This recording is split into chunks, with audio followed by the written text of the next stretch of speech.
அனைவருக்கும் எங்களோட மனமார்ந்த ஓய்வு நாள் வாழ்த்துதலை தெரிவித்துக் கொள்வதில் மகிழ்ச்சி அடைகின்றோம். முதல் முறையாக இந்த ஒரு சூழ்நிலை. கடந்த நாட்களிலே அடியேன் ஊழியத்திற்காக படித்து முடித்து வேலைக்கு காத்து கொண்டிருக்க வேளையில் சில தனிப்பட்ட சவால்கள் இருந்தது. அந்த சமயங்களில் போதகர் யூனியன் பிரசிடெண்ட்டாக இருந்தார். அப்போ என்று நிறைய கேள்வி கேட்டிருக்கிறார். இப்பொழுது எனக்கு அந்த சந்தர்ப்பம். அந்த கேள்விகள் அனைத்தும் அப்பேற்பட்ட கேள்வி கேட்டு அந்த கேள்விக்கு பதிலை அடியேன் பெற்று அதன்படி நடந்தது நிமித்தம் இறைவன் என்னை ஊழியக்காரன் நிப்பாட்டி கர்த்தருக்கு ஸ்தோத்திரம். Praise the Lord. இப்பொழுது எனக்கு ஒரு சந்தர்ப்பம் பாஸ்டர், தேங்க்யூ ஸோ மச். ஆனால் கேள்விகள் ஐயாவுடைய ஊழியத்தை சார்ந்ததாக இருக்கும். சரிங்களா? அடுத்த ஒரு 40 நிமிடங்கள். வேதம் சொல்கிறது, கடைசி காலத்தில் நீதிமானுக்கும் துன்மார்க்கனுக்கும், தேவனுக்கு ஊழியம் செய்கிறவர்களுக்கும் அவருக்கு ஊழியம் செய்யாதவர்களுக்குள்ள வித்தியாசத்தை காண்பீர்கள். அது ஒரு வசனம் மனதுக்கு வந்தது. ஊழியம் செய்வதற்கும் செய்யாதவர்களுக்கும் உள்ள வித்தியாசத்தை காண்பீர்கள். There will be a demarcation line between those who serve God truly, who do not serve God truly. அந்த ஊழியம் ரிட்டையர்மெண்ட்டில் முடிகிறது கிடையாது. உயிர் உள்ளவரை, சுவாசம் உள்ளவரை, நம்முடைய மூச்சு காற்று வரை நிற்கும் வரை, அதுதான் ஒரு உண்மையான ஊழியக்காரனுக்கு ஒரு அடையாளம். அதன் அடிப்படையில் போதகர் வில்மாட் அவர்களுக்கு எங்களுடைய வார்த்தையை தெரிவித்துக் கொள்கின்றோம். இந்த நல்ல ஒரு ஸ்லாக்கியம். We can relax. உங்களுக்கெல்லாம் கேள்வி கேட்பதற்கு அனுமதி கிடையாது, நான் மட்டும் கேட்பேன்.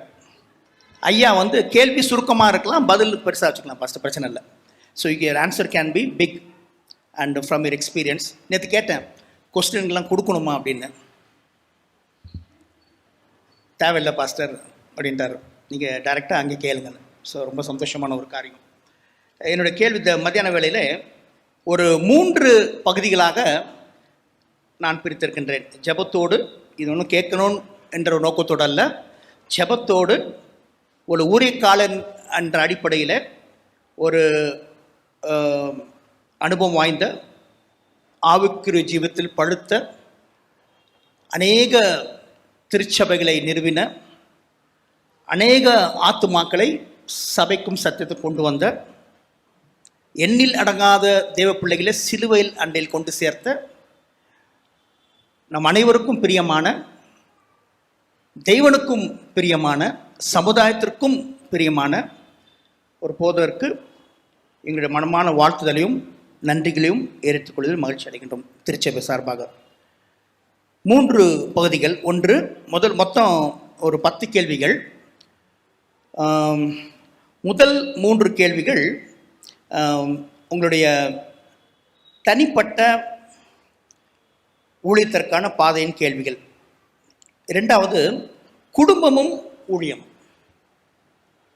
2ம் ஈடு இணையற்றது. 2ற்கும் சம்பந்தம் உண்டு. குடும்பம், ஊழியம். 3வது administration and evangelism. How to you balance? அது வரும், அந்த கேள்விக்கு வரும். கடைசியாக கர்நாடக பகுதியில் பாஸ்டர், இந்த பகுதியில் விசேஷம் பெங்களூரில் இந்த பகுதியில் உங்களுடைய ஊழியர்களின் அனுபவங்கள் சொல்லி கடைசியாக ஒரு நல்ல ஒரு பப்ளிக் டிமாண்ட், அது இப்பயே சொல்லிடலாமான்னு சொல்லிடுறேன், நீங்கள் மைண்டை ரெடி பண்ணிக்கோங்க. உங்களுக்கு பிடித்தமான ஒரு பாடலை நீங்கள் பாட வேண்டும். பாஸ்டர் பிரசங்கம் பண்ணது கேட்டிருப்பீங்க. எத்தனை பேர் பாட்டதுக்கு பாடி கேட்டிருக்கீங்க? ஒரு கேசட்டை ரிலீஸ் பண்ண ஞாபகம் இருக்குங்களா? பாஸ்டர் அது கொஞ்சம் மனதில் வைத்து தயவுசெய்து இது சபையாருடைய ஒரு அன்பான வேண்டுகோளுக்கு நாங்கள் நல்லது ஒரு பாடலை பாடி நீங்கள் முடிக்குமாறு மிக அன்புடன் கேட்டுக்கொள்கின்றேன். ஜெபத்தோடு தரித்திருப்போம். தேவன் நம் அனைவரும் ஆசீர்வதிப்பாராக. இந்த ஒரு இன்டர்வியூ மூலமாக நம்முடைய விசுவாசம் பலப்பட வேண்டும். நாம் அனைவரும் ஊழியத்தில் பங்கு பெற வேண்டும் என்ற ஒரு நோக்கத்தோடு இந்த கேள்விகள் அமைந்துள்ளன. முதலாவது, போதகர் வில்மாட் அவர்கள், உங்களுடைய ஊழியத்தின் அழைப்பு எப்பொழுது, எப்படி? ஏனென்று பார்க்கிற பொழுது, ஒருவன் இறைவனால் அழைக்கப்பட்டால் ஒழிய இந்த ஒரு மகத்துவமான ஒரு ஊழிய பணிக்கு வருவது கூடாத காரியம். உங்களுடைய ஊழியத்தின் துவக்கம் எப்பொழுது, எப்படி? பாஸ்டர். கர்த்தருடைய நாமத்துக்கு ஸ்தோத்திரம் உண்டாவதாக. இப்படிப்பட்ட பேட்டி காண்பது எனக்கு அதிக பழக்கம் கிடையாது. ஆனால் பேட்டி வைத்து கேள்வி கேட்டு பதில் கொடுத்து அந்த மாதிரி காரியங்களை கொஞ்சம் ஓரளவுக்கு ஆண்டவர் சமாளிப்பதற்கு தகுதிப்படுத்தியிருக்காரு. அதனால் நான் முதலே கேள்வி எழுதி கொடுத்துட்டுமா அப்படின்னு கேட்கும்போது, அவர் என்ன தான் கேள்வி கேட்பார்னு பார்ப்போமே, நம்ம தெரிந்த பதிலை சொல்லுவோம் அப்படின்னு சொல்லி, ஒன்றும் வேண்டியதில்லை, நீங்கள் கேளுங்க, நான் பதில் சொல்கிறேன் அப்படின்னு கேட்டார். நம்ம கேள்வி எழுதி கொடுத்து கேள்விக்கு பதில் சொன்னால் சரியாக இருக்கும் அப்படின்னு நினச்சாரோ என்னவோ தெரியல. கேள்வி நீங்கள் எது வேணாலும் கேளுங்க, நான் சொல்கிறேன்னு சொன்னதுனால அவர் முதல்ல சொன்ன காரியத்தை இவர் எப்போ இடையில ஏதாவது சொல்லிடுவேன்னு சொல்லி அவர் முதல்ல அதை கிளியர் பண்ணிக்கிட்டார்.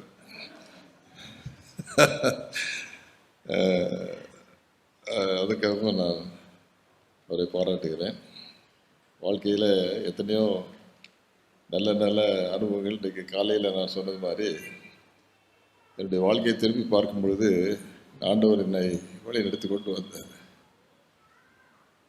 விதங்கள் எல்லாம் எனக்கு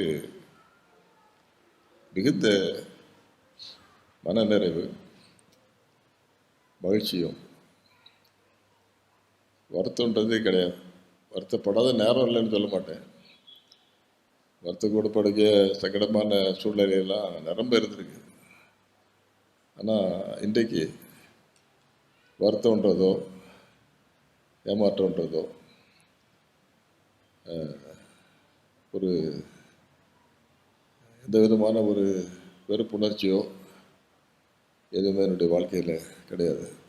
நேற்று இரவு ரொம்ப நேரம் கழித்து வேலையெல்லாம் முடித்து படுக்கும் முன்னாலும் என் பிள்ளைகள் அங்கேருந்து கூப்பிட்டாங்க. நான் பேசுகிறத பார்த்த உடனே அவங்களுக்கு வீட்டில் இருக்கிறதா அவங்க வெளி தூரத்தில் இருக்கிறான்னு அவங்களுக்கு சந்தேகம். நான் இவ்வளவு சந்தோஷமாக பேசுகிறீங்களே அப்படின்றாங்க. நான் சொன்னேன், இந்தியாவில் வந்து இறங்கியிருக்கேன்ல, அதனால் சந்தோஷமாக இருக்கேன். ஊழியத்தை எப்படி ஆரம்பித்தேன், ஆண்டவருடைய அழைப்பு எப்படி கிடச்சிச்சு அப்படின்றது என் வாழ்க்கையில் அந்த ஆண்டவர் வந்து அதை முன்கூட்டியே அவர் தெரிந்து வச்சு குறித்து வச்சு காலகாலத்தில் ஒருத்தரை கூப்பிட்டு அவரை தகுதிப்படுத்தி அவரை அனுப்பி ஊழியத்தை நிறைவேற்றுறதுக்கு பைபிளில் நிறைய எடுத்துக்காட்டு சான்றுகள்லாம் இருந்தாலும் கூட அதில் ஒன்றா ஆண்டவர் என் வாழ்க்கையை சேர்த்துக்கிட்டாரு அப்படின்றத பார்க்கும்போது இன்றைக்கி பைபிள் எழுதி கொடுத்தது அவர் ஒரு வேளை என் வாழ்க்கையை சேர்த்தாலும் சேர்த்துருப்பார், தெரியல. அப்படி ஒரு ஆச்சரியமான காரியம். சகேப ஆண்டவர் அழைக்கணும் அப்படின்னு தீர்மானிக்கும் போது அவர் சரீரத்தில் கொஞ்சம் குட்டையாக இருந்தார் அப்படின்னு நம்ம கதை படிக்கிறோம். ஆண்டவரை பார்க்கணுன்னு அலாதி பெரியம். அந்த ஆசையில் அவர் வந்து அவர் வந்துட்டாருன்னு உடனே புறப்படுறாரு. போனால் அங்கே திரள் கூட்டம் அவருக்கு முன்னால் பின்னால் அக்கம் பக்கத்தில் போயிட்டே இருக்காங்க. அப்போ அவருக்கு முடிஞ்சு போச்சு, நம்ம பார்க்குறது முடியாது. என்ன செய்யலான்னு ஆண்டவர் சொல்லி கொடுத்தாரு, நீ இங்கேருந்து முன்னால் ஓடிப்போம், இந்த கூட்டம் வர்றதுக்கு முன்னாலே ஓடி போயிரு. ஒரு பணக்காரன் அந்த காலத்தில் ஓடுறதில்லை. அதுலேயே ஒரு கவர்மெண்ட் ஆஃபீஸர் வந்து ஓடுறதே இல்லை. அவங்க பியூன்ஸையும் மற்றவங்களையும் ஓட வைப்பாங்களே வெளியே அவங்க ஓடுற பழக்கம் அவங்ககிட்ட கிடையாது. ஆனால் எந்த அளவுக்கு ஆண்டவர்கிட்ட ஆசை இருந்திருக்கோ, பார்க்கணுன்ற ஆசை இருந்திருந்தால் அவர் ஓடி இருப்பாருன்னு யோசிச்சு பாருங்க. ஓடினாராம். ஓடுனது மாத்திரமில்லை, இந்த பணக்காரங்க அல்லது பதவியில் இருக்கிறவங்க வந்து இன்னொன்று செய்யவே மாட்டாங்க. என்னன்னா மரம் ஏற மாட்டாங்க. மரம் ஏறணும்னா அதில் ஏதாவது ஒரு பழம் பறிக்கணும், அது பறிக்கணும்னா அந்த ஒருத்தர் வேலைக்காரனை கூப்பிட்டு அல்லது அவனை கூப்பிட்டு ஏற்பா வந்து பண்ண எனக்கு ஒரு பழம் வேண்டி இருக்குன்னு பறித்து கொடுப்பாங்களே வெளியே இவங்க ஏற மாட்டாங்க.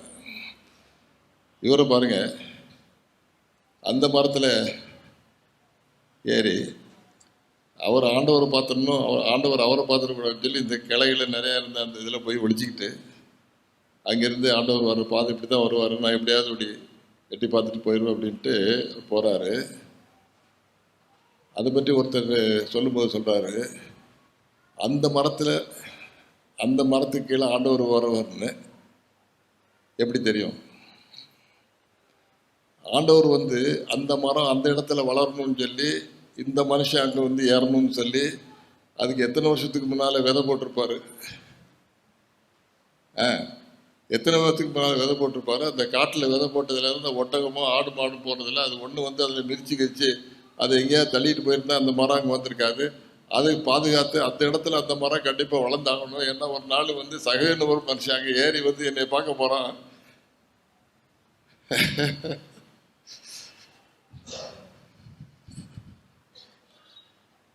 ஆண்டவர் வந்து உங்க மேல கண்டு வச்சுட்டாருங்களா? நீங்க ஓட்டது தெரியல.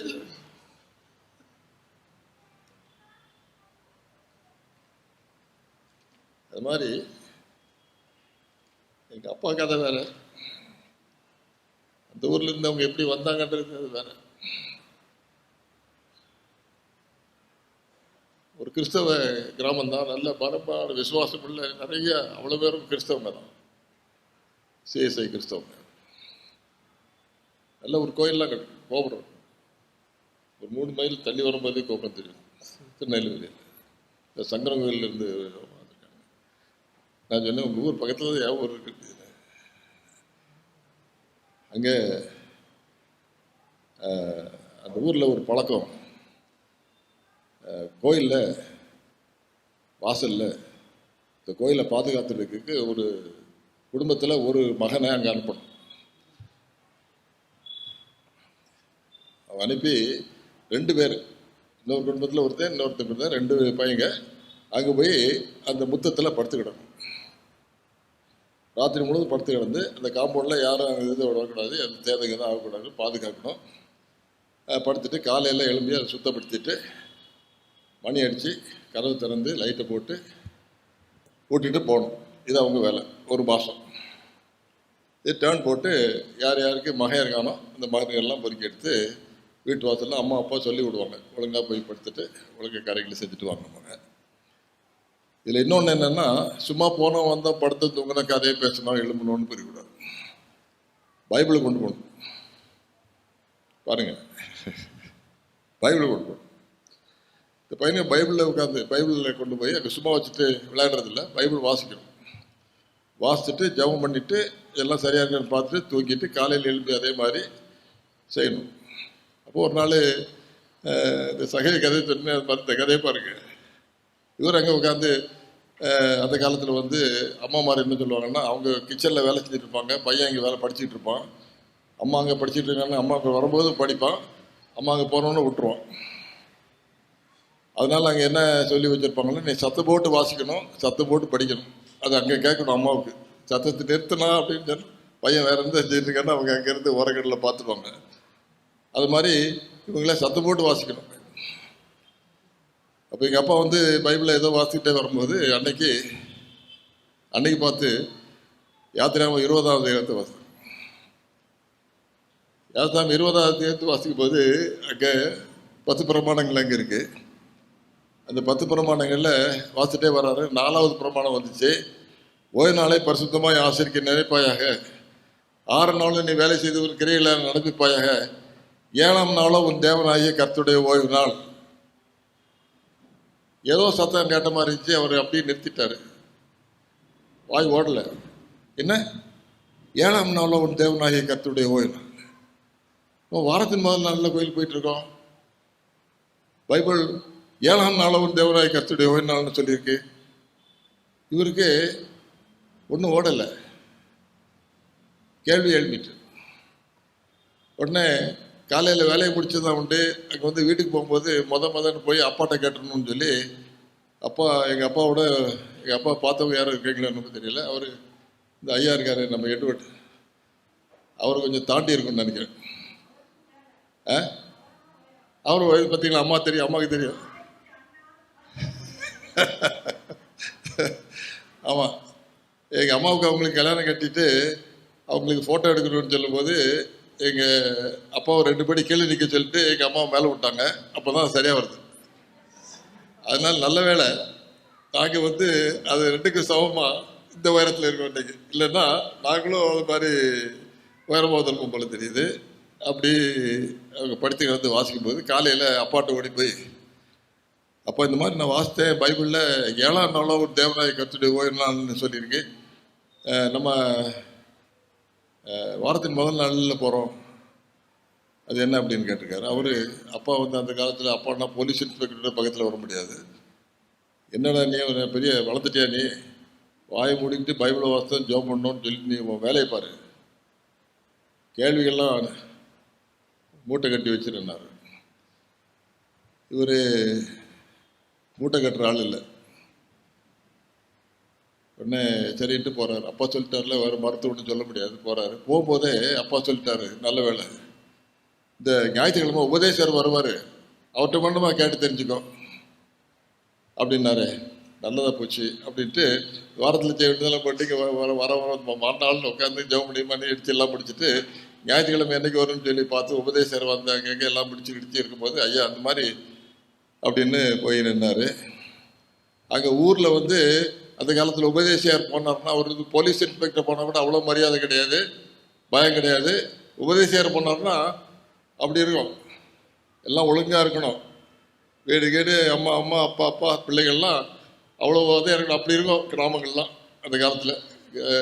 எங்களை மாதிரி உள்ள ஊரில் வளர்ந்துங்கன்னு சொல்லுங்களேன். அவர்கிட்ட போய் மெல்ல என்ன செஞ்சேன் கேட்ட உடனே பெரியவங்களே பக்கத்தில் போய் இவ்வளோ துடிச்சலாம் ஒரு கேள்வி கேட்க முடியாது. இந்த பையன் வந்து என்கிட்ட இந்த மாதிரி ஒரு கேள்வி கேட்டானேன்னு சொல்லிட்டு, என்னடா நினச்சி நீ பைபிளை கேட்குற, நீ கேள்வி உனக்கு வந்திருக்கு, வேறு வேலையில்லை உனக்கு, போ 7ஆம் நாள் அப்படின்ட்டு சொன்னதோட அவர் அவ்வளோதான், வேற இன்னும் பேச முடியாது, அப்படி போகிறார்.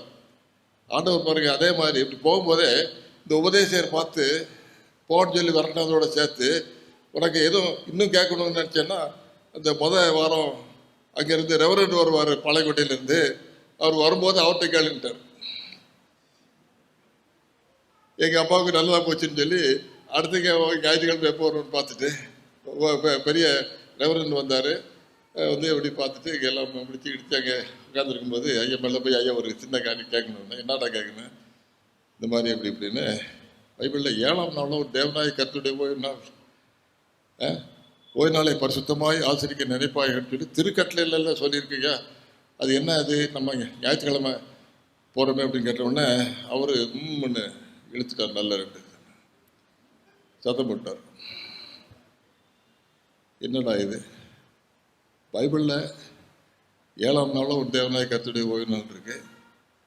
கிறிஸ்தவ குடும்பத்தில் பிறந்து என்னை எவ்வளவுத்துக்கு வளர்த்து விட்ட அம்மா அப்பாட்ட கேட்டால் அவங்க அப்படி சொல்கிறாங்க, உபதேசத்தை கேட்டால் அவர் அப்படி சொல்கிறாரு, ரெவரண்ட் வந்தால் கேட்கலான்னு பார்த்தா ரெவரண்ட் இப்படி சொல்கிறாரு.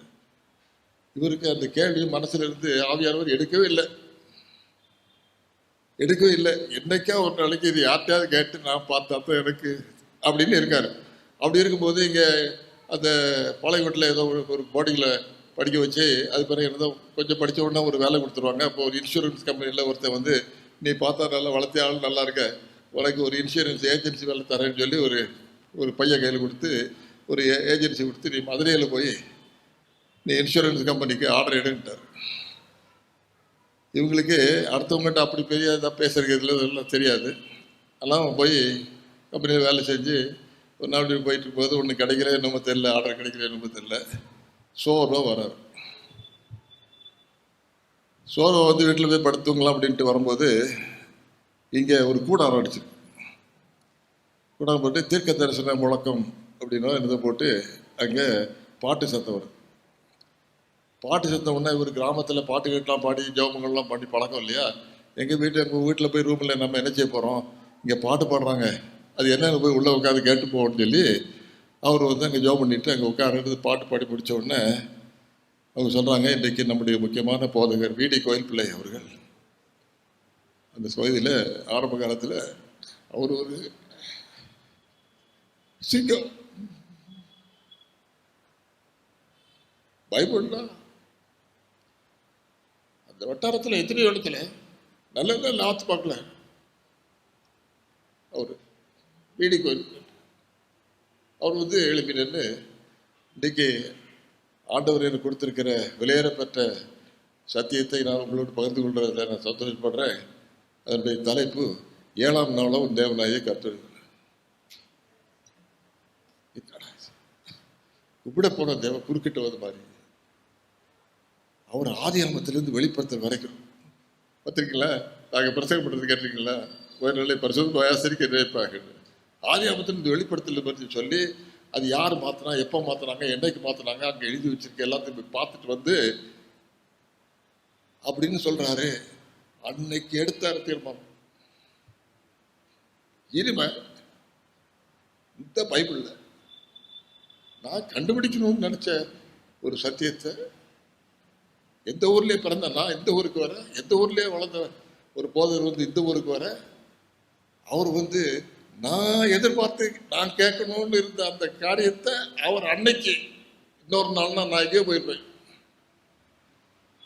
சொன்னாரு அப்படின்னு சொல்லி அன்னைக்கு அவர் ஒப்பு கொடுத்து அன்னைக்கு ஞானஸ்தானம் எடுக்கிறதுக்கு தீர்மானம் பண்ணி அந்த கூட்டத்தில் எங்கள் அம்மாவுடைய அப்பா அம்மா அவங்க குடும்பத்தை சேர்ந்த 4-5 பேர் அங்கே வர, இந்த போதகர் அவங்களையும் போய் சந்திச்சு கொடுத்து அவங்க ஞானஸ்தானத்துக்கு கொடுக்க, இவர் ஞானஸ்தானத்துக்கு கொடுக்க, எல்லாருக்கும் ஞானஸ்தானத்துக்கு கொடுத்து எங்கள் அப்பாவை இந்த லவ்ரியில் மெமோரியல் காலேஜில் அப்போ வந்து அந்த ஊழியத்துக்கு பயிற்சி கொடுக்குற 2 வருஷம் ட்ரைனிங் வச்சுருந்தாங்க. அங்கே நீ போய் படிச்சுட்டு வா, நீ பார்த்தா இப்பவுமே உனக்கு நல்ல இது இருக்குது, பைபிள்லாம் இப்போயும் நல்லா தெரிஞ்சு வச்சுருக்கேன், நீ போனால் நல்லா இருக்கும்னு இங்கே அனுப்பி வச்சுட்டு எங்கள் அம்மாவை நீ பிரகாசபுரம் பள்ளிக்கூடத்தில் போய் படித்தேன்னா யாராவது ஒருத்தர் வந்து உன்னை கட்டிட்டு போயிடுவா, எப்படியும் நீ போய் படிச்சுட்டு வாங்க அங்கே அனுப்பிட்டாங்க. இவர் இங்கே வந்து படிக்க, அவங்க அங்கே போய் படிக்க. இதுக்கிடையில் இந்த போதகர் வந்து அவங்களை வீட்டு சந்திக்க கொள்ள இருக்கும்போது ஆமாம் உங்கள் மகளை இவருக்கு நீங்கள் ஏற்பாடு செஞ்சான்னு அவங்க பேச, அவங்க சரி பரவாயில்ல அதனால என்ன ஊழியத்து தானே படிச்சிருக்காரு ஏன்னு சொல்லி அப்படி எங்கள் அப்பாவும் அம்மாவும் சேர்த்து விட்டு அதுக்கு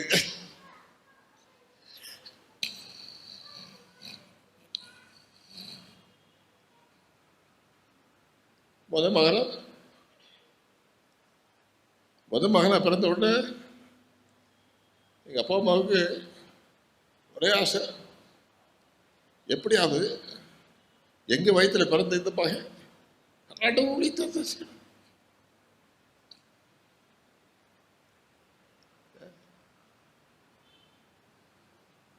அதனால அவனுக்கு யோவான் ஸ்நானகன் அப்படின்னு வச்சு நாங்கள் இவனுக்கு ஜான்னு பேர் வைக்க போகிறோம் அப்படின்னு ஜான்னு பேர் வைக்கிறதுக்கு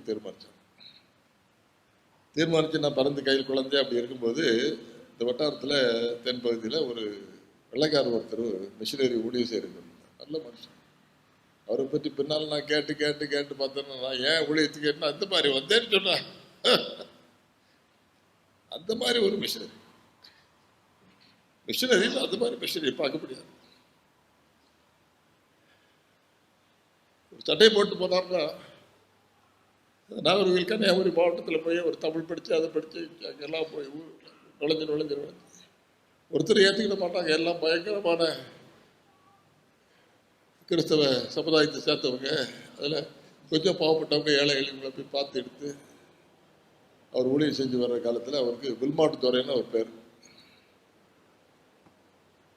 அவர் வந்து எங்கள் அப்பா அம்மா வேலை செஞ்சுட்டு இருந்த அந்த சபையை பார்க்குறதுக்கு ஒரு நாள் சனிக்கிழமை வந்தாருன்னு சொல்லி பார்த்த உடனே கொஞ்சம் தமிழ் தெரியும். எங்கள் அம்மாட்ட என்னம்மா இது யார் குழந்தையா, உங்கள் குழந்தையா கொடுங்க அப்படின்னு சொல்லி கை நிட்டினாரு. அவங்க கையில் எங்கள் அம்மா தூக்கி என்ன கொடுத்தாங்களாம். கொடுத்த உடனே என்னம்மா பேர் வச்சுருக்கிறீங்க அப்படின்னு தமிழில் கேட்டாராம். மிஷினரி மாடலுக்கு அன்னைக்கு எல்லாரும் வச்சுருந்த மரியாதை எங்கள் அம்மாவுக்கு ரொம்ப இருந்ததுனால ஐயா உங்கள் பேரை தான் என் மகனுக்கு கொடுக்கணும்னு நினச்சேன்ட்டாங்களே. அவருக்கு எப்படி இருந்திருக்கோம்? அவர் அப்படியா அப்படின்னு சொன்ன உடனே எங்கள் அம்மாவுக்கு எப்படி இருந்திருக்கோம்? எனக்கு இது ஒன்றுமே தெரியாது. ஜான்னு யோவான் ஸ்நானனை வச்சாங்க. வில்மாட் துறை ஊழிய செஞ்சிருக்கவர் நல்ல ஊழியக்காரர், அதனால உங்க பேர் வச்சேன்னு சொல்லி அவர் பேர் வச்சாங்க. அதனால தான் எனக்கு ஜான் வில்மாட்னு வந்துச்சு. இந்த ஜான் வில்மாட்னு வச்சதுனால எனக்கு என்ன தெரியுமா கிடைச்சிச்சு, நான் பின்னால வந்து ஊழிய செய்யறதுக்காக வந்து நான் வந்து விளம்பரம் போடுவேன், பேனர் கட்டுவேன். ஜான் வில்மாட் பிரசங்கம் பண்ணுவார். ஐயா சொல்றீங்களே என் ஊழியத்துக்கு எத்தனை பேர் வந்தாங்க போனாங்கன்னு, ஜான் வில்மாட். அதுலேருந்து அப்போ தான் போய் அமெரிக்காவில் இன்னும் கொஞ்சம் வேதாம கல்லூரி படிச்சுட்டு வந்து சொல்லி அதில் ப்ராக்கெட்டில் யூஎஸ்ஏன்னு போட்டுருவாங்க.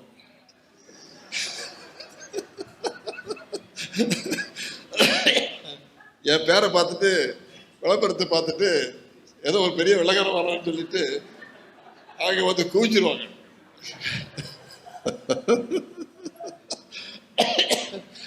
குவிச்சிருவாங்க. நான் இங்கே எழுப்பி இங்கே வந்தோடனே நான் சொல்லுவேன், நான் அமெரிக்காவில் இருந்து வந்து கொண்டிருக்கும் போது கருங்கடல் என்கிற உடனே நான் விழுந்து விட்டேன்.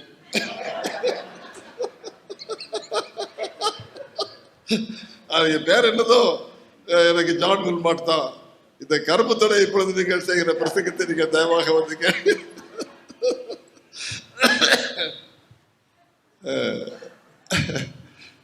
ஆனால் அவங்க பின்னால சொல்லுவாங்க, ஒரு வெள்ளைக்காரர் கூட நாங்கள் இந்த மாதிரி பிரசங்கம் கேட்டது. பெரியார் திடல்னு அங்கே பெரியார் சென்னையில் அந்த மண்டபம் எடுத்தோம். 40 நாள் ஒன்றை கொடுத்துட்டாங்க.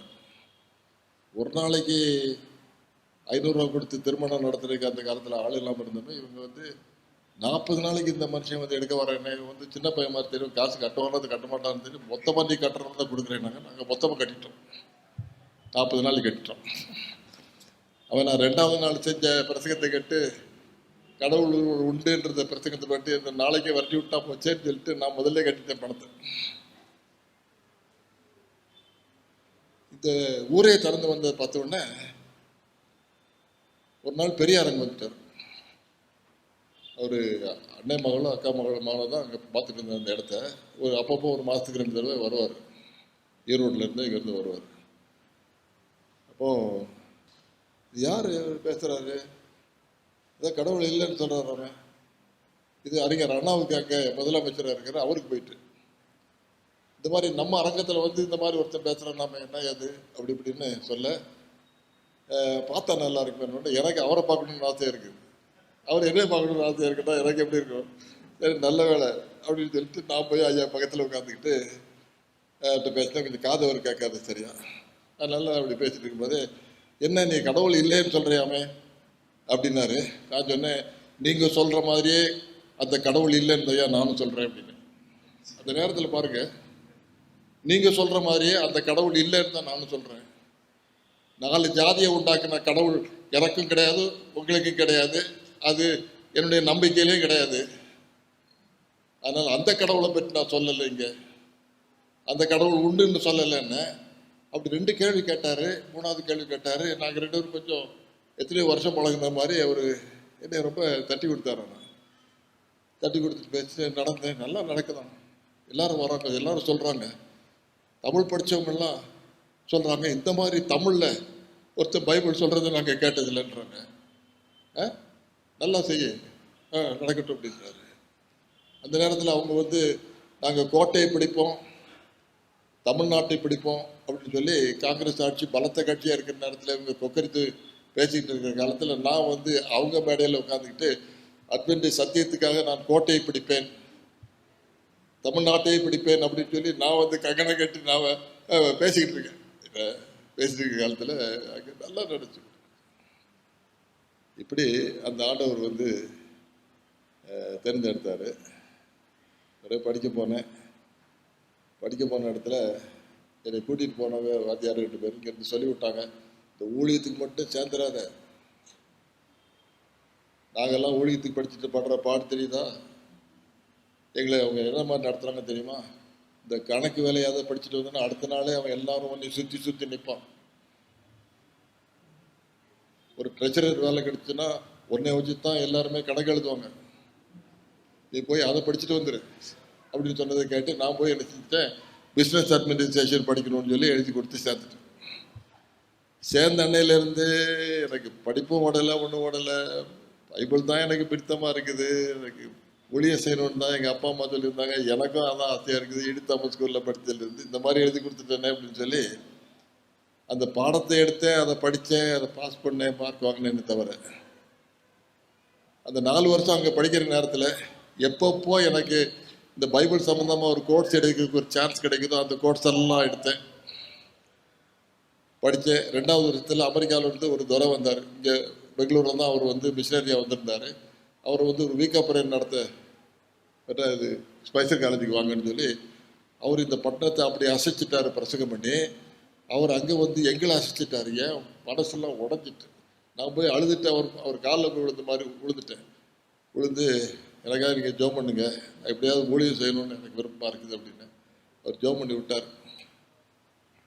உடனே போய் ஆஃபீஸில் போய் தயவுசெய்து எனக்கு பிஸ்னஸ் அட்மினிஸ்ட்ரேஷன் இது எடுத்துருங்க, எனக்கு நான் ஊழியத்துக்கு படிக்கிறேன்னு எழுதி வைங்க, நான் தான் படிக்கணும்னு. அந்த ரெஜிஸ்ட்ரார் அந்த நேரத்தில் இருந்தவர் எங்கள் அப்பாவுக்கு ரொம்ப நெருக்கமான பழக்கம். எங்கள் அப்பாவுடைய சூழ்நிலை, என் குடும்பத்தின் சூழ்நிலை, கஷ்டமான சூழ்நிலை நல்லா தெரியும். என்னன்னா நீ முட்டாள்தனமாக வந்து இப்போ வந்து மாற்றிட்டு இருக்க, மாற்றினா இன்னும் 1 வருஷம் இங்கே இருக்கணும் கூட, கோர்ஸை இடையில சேஞ்ச் பண்ணேன்னா இன்னொரு வருஷம் இருக்கணும், 1 வருஷம் உனக்கு யார் ஃபீஸ் கட்டும், உங்கள் அப்பா அவங்கெல்லாம் தெரியுமா உனக்கு கஷ்டம், மரியாதையாக போய் இந்த பாடத்தை ஒழுங்காக படித்து நீ கிராஜுவேட்டாக வேலைக்கு போ, நீ ஊழியம் செய்யணும் ஊழியம் செய்ய, என்ன செஞ்சாலும் செஞ்சுக்கோ, நான் மாற்ற மாட்டேன்ட்டார். அதில் கடைசி வரைக்கும் பிஸ்னஸ் அட்மினிஸ்ட்ரேஷனை படித்தேன். அது பிஸ்னஸ் அட்மினிஸ்ட்ரேஷன் படிக்கும் வரைக்கும் நான் வந்து வாழ்நாளெல்லாம் நான் வந்து அந்த ஊழியத்துக்கு படித்தவங்க கூட தான் இருப்பேன், அவங்க கூட தான் பூனாவில் போய் அங்கே போய் இங்கே போய் ஊழியம் செய்கிறது, பாட்டு பாடுறதெல்லாம் செஞ்சேன். அங்கே பட்டம் கொடுக்குறதுக்காக பேரை வாசித்துட்டு, ஏன் பேரை வாசித்துட்டு பிஸ்னஸ் அட்மினிஸ்ட்ரேஷன் அந்த சர்டிஃபிகேட் என் கையில் கொடுக்கும்போது தான் எல்லாருக்கும் என்னடா இது ஆச்சரியமாக இருக்கு, இவன் பிஸ்னஸ் அட்மினிஸ்ட்ரேஷன் படிச்சிருக்கானா, இவன் நான் பிரசங்கியாரில் நினச்சிக்கிட்டு இருந்தோம் அப்படின்னு சொன்னாங்க. அது கூட இல்லை பாருங்கள், ஏன் ஆண்டவர் எப்படி என்னை ஊழியத்துக்கு அனுப்பிச்சாருங்கிறது எல்லாம் தெரியணும். அதை படிச்சுட்டு நான் பட்டத்தை கையில் வாங்கிட்டு வரிசையாக நின்று என்னை கன்கிராஜுலேஷன் கை குலுக்குவாங்கல்ல, ஸ்பைசர் காலேஜுக்கு போகிறவங்களுக்கு தெரியும், கை குலுக்கு வரும்போது அங்கே வந்து தந்தி எனக்கு வருது. எனக்கு ஒரு தந்தி, என்ன தந்தி வருது அப்படின்னா, தமிழ்நாட்டின் தென் பகுதியில் இருந்த ஒரு தலைவர் வந்து எனக்கு ஒரு தந்தி அனுப்பியிருக்காரு. அப்போ வந்து ஸ்பைசர் காலேஜில் படிக்கும் முன்னால் அங்கே எங்கே ஊருக்கு போனால் என்ன வேலை செய்ய போகிறேன்னு அங்கே அழைப்பு வந்துடும். அவ்வளவுக்கு கண்ணு கருத்துமா யார் படிச்சுட்டு இருக்காங்க, எப்போ பிடிக்க போகிறாங்க, எந்த ஊரில் போடலாம்னு இருந்து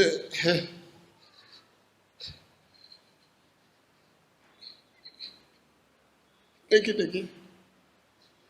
அந்த மாதிரி கருத்து, அது மாதிரி கவலை. விசுவாசனுடைய பிள்ளைகள் எங்கே படிக்கிறாங்க, என்ன செய்யறாங்க, நம்ம சபை எப்படி இல்லாது என்ன வேலை கொடுக்குறாங்க அப்படின்னு சொன்னா, நீ வந்து இந்த போதருக்கு கீழே நீ போதை இருக்க உன்னை அமர்த்தியிருக்கோம் அப்படின்னு மதுரையில் போட்டு வருது. எனக்கு தூக்கி வரி போட்டு போச்சு. அது காட்டின உடனே என் கூட சேர்ந்து படித்தவங்களுக்கெல்லாம் ஆச்சரியம் போச்சு. என்னப்பா நீ சொல்லிட்டு இருந்தபடியே கரெக்டாக உனக்கு அப்பாயின்மெண்ட் ஆர்டர் வருது, நீ படித்தது பிஸ்னஸ் அட்மினிஸ்ட்ரேஷன் படிச்சிருக்க, உன்னை வேலைக்கு கூப்பிட்டுருக்கிறது, நீ வந்து ஊழியர் செய்கிறதுக்கு மதுரையில் ஒரு கூப்பிட்டுருக்காங்க, நல்ல ஆள் உனக்கு அப்படின்றதுனால நான் வந்து கையில் எடுத்தேன். ஊழியத்துக்கு ஆண்டவர் எப்படி கூப்பிட்டாரு, இன்னைக்கும் எனக்கு அந்த அசைக்க முடியாத நம்பிக்கை.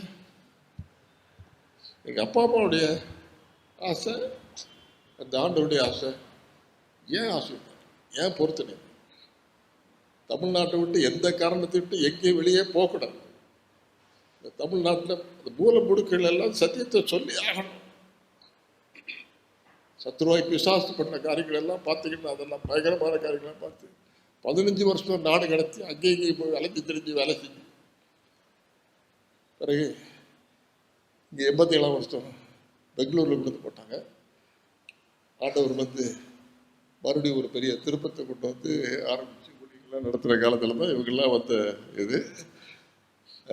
அதுக்குள்ளே எனக்கு ஒரே 20 வருஷத்துக்கு மேலே ஊழியத்தில் கடந்து போச்சு. அந்த ஆண்டவருடைய நாமத்துக்கு நான் எப்பொழுதும் நன்றி துதியும் ஸ்தோத்திரம் செலுத்துகிறேன். நீங்கள் யார் எப்படி ஊழியத்துக்கு வந்தார்னு தெரிஞ்சுக்கிறதுனால இன்றைக்கி யாராவது ஊழியத்துக்கு படிக்கணும் அப்படின்னாக்கவங்க ஒரு குடும்பத்தில் ஒருத்தராவது ஊழியத்துக்கு படிக்கணும். அதுக்கு ஊழியத்துக்கு ஆயத்தப்படுத்துறதுக்கு 4 போதகர்கள் தலைவர்கள்லாம் இருக்கணும். எத்தனை பேர் நீங்கள் ஊழியத்துக்கு படிச்சுட்டு இருந்தாலும் ஊழியத்துக்கு உடனே இடம் இருக்குவாங்கன்னு சொல்லணும். அவங்கள ஆதரிக்கணும், காப்பாற்றணும், சபையை வளர்க்கணும். என்ன வளர்த்தா நாளைக்கு ஆண்டவர் ஆசீர்வதிக்கட்டும். கர்த்தருக்கு ஸ்தோத்திரம்.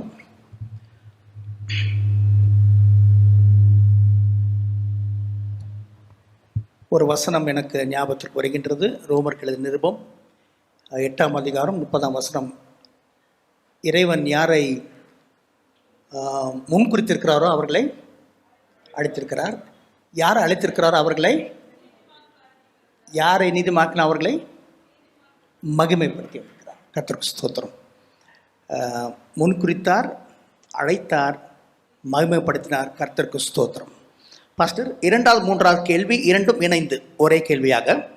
இது முதல் பகுதியின் கடைசி கேள்வி. எங்கள் அனைவருக்கும் நீங்கள் ஒரு ரோல் மாடல், இன்ஸ்பிரேஷன். எனக்கு தனிப்பட்ட வாழ்க்கையில் அனைவருக்கும். உங்களுக்கு நேரடி கேள்வி இது, உங்களுக்கு inspiration or role model, who is that person? Any particular person who has made a great impact in your spiritual life. அதோடு சேர்ந்து உங்களுக்கு பிடித்த வசனம், எங்கள் அனைவருக்கும் பிடித்த ஒரு வாக்குத்தத்த வசனம் உங்களுக்கு, நீங்கள் சஞ்சலப்பட்ட பொழுது, ஊழிய பாதையில் சற்று கஷ்டங்கள் வருகின்ற பொழுது, குடும்ப காரியங்கள் உங்களுக்கு ஊக்குவித்த உங்களுடைய பிடித்தமான ஒரு வாக்குத்தத்தம். Inspiration and role model and your favourite words. Pastor, second and third question together.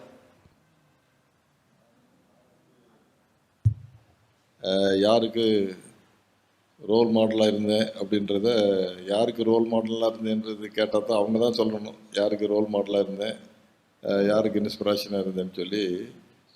என்னை பொறுத்தமட்டில் போகிற இடத்துல எல்லாம் இந்த மாதிரி வாலிபர்கள் யாராக இருந்தாலும் சரி தான். இன்றைக்கி ஒரு 5 நிமிஷம் ஒரு 2-3 பேர்கிட்ட நான் பேசினேன்னா அவங்க எல்லோரும் உடனே எனக்கு ஃபேன் ஆயிடுவாங்க, நான் அவங்களுக்கு ஃப்ரெண்ட் ஆயிடுவேன்.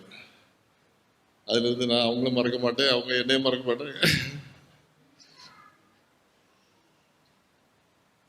அதில் ஒரு 5 பிள்ளைகளை பற்றி அம்மாட்ட போய் உனக்கு எந்த பிள்ளை ரொம்ப பிரியான்னு கேட்டால் அந்த அம்மாவுக்கு ஒன்றும் ஓடாது. யாரை போய் இதான் எனக்கு ஸ்பெஷல் சைல்டுன்னு சொல்ல முடியும்? சொல்ல மாட்டாங்க, சொல்லவே மாட்டாங்க. அது மாதிரி அது நல்ல கேள்வி தான். எனக்கு எல்லாருமே எந்தெந்த இடத்துக்கு போனாலும் சரி, யாரும் பார்த்ததும் சரி, எல்லாம் இன்ஸ்பிரேஷன் தான். ஜான்சன் எல்லாருமே இன்ஸ்பிரேஷன் தான், அதில் ஒன்றும் தடையில்லை. இப்போ அந்த ஐயா சொன்ன அந்த அதே நிருபத்தில் 8ஆம் அதிகாரத்தில் ஒரு வசனம் இருக்குது. என்னென்னா, அன்றையும் அவருடைய தீர்மானத்தின்படி அழைக்கப்பட்டவர்களாய் தேவனிடத்தில் அனுபவர்களுக்கு சகலமும் நன்மைக்கு ஏதுவாக நடக்கிறது என்று அறிந்திருக்கிறோம். இது எனக்கு ரொம்ப ஃபேவரட் வேர்ட்ஸ். அன்றையும் அவருடைய தீர்மானத்தின்படி அழைக்கப்பட்டவர்களாய் தேவனிடத்தில் அன்பு கூறுகிறவர்களுக்கு சகலமும், 1-2 இல்லை, 10-100 இல்லை, ஒன்று விடாமல். நம்புறது கஷ்டம், நடக்கிறதான்றது கேள்வி. நடக்குமானான்னு சொல்லி நீ இருந்து பாரு, பின்னால் தெரியும், இப்போ தெரியாது. அதை வருஷம் கடந்து போக அந்த வசனத்தின் உண்மைதான். அந்த வசனத்தை எழுதி கொடுத்த ஆண்டவர் உண்மையானவர் தான். சகலமும் நன்மைக்கு ஏதுவாகவே நடக்கும். இன்று நமக்கு புரியாது, நாளை புரியும். எனக்கு அது புரியாது, எல்லாவற்றையும் புரிந்து வைத்தவர் என்னை நடத்துகிறார். அவருக்கு எல்லாம் புரியும். அவருக்கு புரியும் வரைக்கும் எனக்கு கவலை இருக்க வேண்டிய அவசரமே இல்லை. எனக்கு புரியணுன்றது அவசரம் இல்லை. அவர் புரிஞ்சு வச்சிருக்காரு, அவர் நடத்துவார். அந்த நம்பிக்கை எனக்கு வாழ்க்கையில் அதிகமாக உண்டு. அதே விதமாக ஆண்டவர் எந்த விதத்திலும் சோர்ந்து போகாதபடிக்கு சொன்னது மாதிரி அதிகமான சோர்வற்ற சூழ்நிலையிலும் இன்னைக்கு வரைக்கும் இதை தவிர வேறு திட்டமே கிடையாது. வேறு யோசனையும் கிடையாது, வேறு வேலையும் கிடையாது. அதே நோக்கமாக ஆண்டவர் வச்சிருக்கிறதுக்காக நான் அவருக்கு எப்பொழுதும் நன்றி உள்ளவனாக இருக்கிறேன். அந்த ஊழியத்தில் இன்றைக்கு வரைக்கும் போகிற இடங்களில் ஆண்டவர் பற்றி சொல்கிற காரியம், பேசுகிற காரியம், இதை விருப்பத்தோடும் ஆர்வத்தோடும் நேரங்காலம் பெறாமல் இவ்வளோ மாதிரி ஆண்டவருடைய பிள்ளைகள் வந்து உட்கார்ந்து பார்த்து பேசிட்டு போகிறது, அதான் இன்ஸ்பிரேஷன். அதான் எங்களுக்கு ஆண்டவர் எங்களை அழைச்சிருக்காரா இல்லையான்றதுக்கு ஒரு எடுத்துக்காட்டு. வேறு ஒன்றுமே இல்லை. வேறு நான் சொல்கிறதுக்கு வேறு ஒன்றுமே இல்லை. எந்த ஊருக்கு போனாலும் சரி, எந்த இடத்துக்கு போனாலும் சரி, அது ஜூம்லேயே ஒரு நிகழ்ச்சி நடத்தினாலும் சரி, ஒரு வார்த்தை ஆண்டவர் பற்றி சொல்கிறத 4 பேர் கேட்கணும், அதை பற்றி அவர்கிட்ட பேசணும், ஜெபம் பண்ணணும் அப்படின்னு சொல்லி இன்றைக்கி காலையில் ஆஸ்டின் டவுன் சர்ச்சுக்கு போனோடனே அங்கே இங்கே வர முடியுமா அப்படின்னு சொல்கிற மாதிரி எல்லாரும் வராதிங்க, தொடாதீங்க, பேசாதீங்கன்னு சொல்லித்தான் அறிவிப்பு கொடுத்து தான் நான் போனேன். அதனால் எல்லாம் ஒன்றும் நிற்கலை. எல்லோரும் வந்து நீங்கள் தலையில் கை வச்சு நீங்கள் ஜெபம் பண்ணுங்க அப்படின்னு சொல்லி கைப்பிடிச்சி கால் பிடிச்சி உட்காந்து ஜெபம் பண்ணு.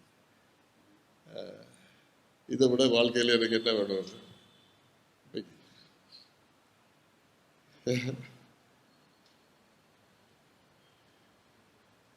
காலம் செல்ல செல்ல வயது கடந்து போக போக இது போதும். நேற்று பிள்ளைங்க கேட்குறாங்க, இவ்வளோ சந்தோஷமாக இருக்கீங்களே, நீங்கள் அங்கேயே இருக்க போகிறீங்களா, இங்கே வர போகிறீங்களா? அதான் உங்களுக்கு தெரியுமே, நான் அங்கேயே தான் இருக்கணும்னு நினைக்கிறேன். உங்களுக்காக நாங்கள் வந்துட்டு போகலான்னு ஒரு தீர்மானம் பண்ணியிருக்கேன். அங்கே போகிறத விட்டுறக்கூடாது, உங்களையும் அது பார்க்கணுமே, அதனால் அங்கே ஒரு தொடர்புக்காக வச்சுருக்கேன். மற்றபடி இங்கே தான் இருக்கணும் அப்படின்னு சந்தோஷமாக பேசிகிட்டு இருந்தாங்க.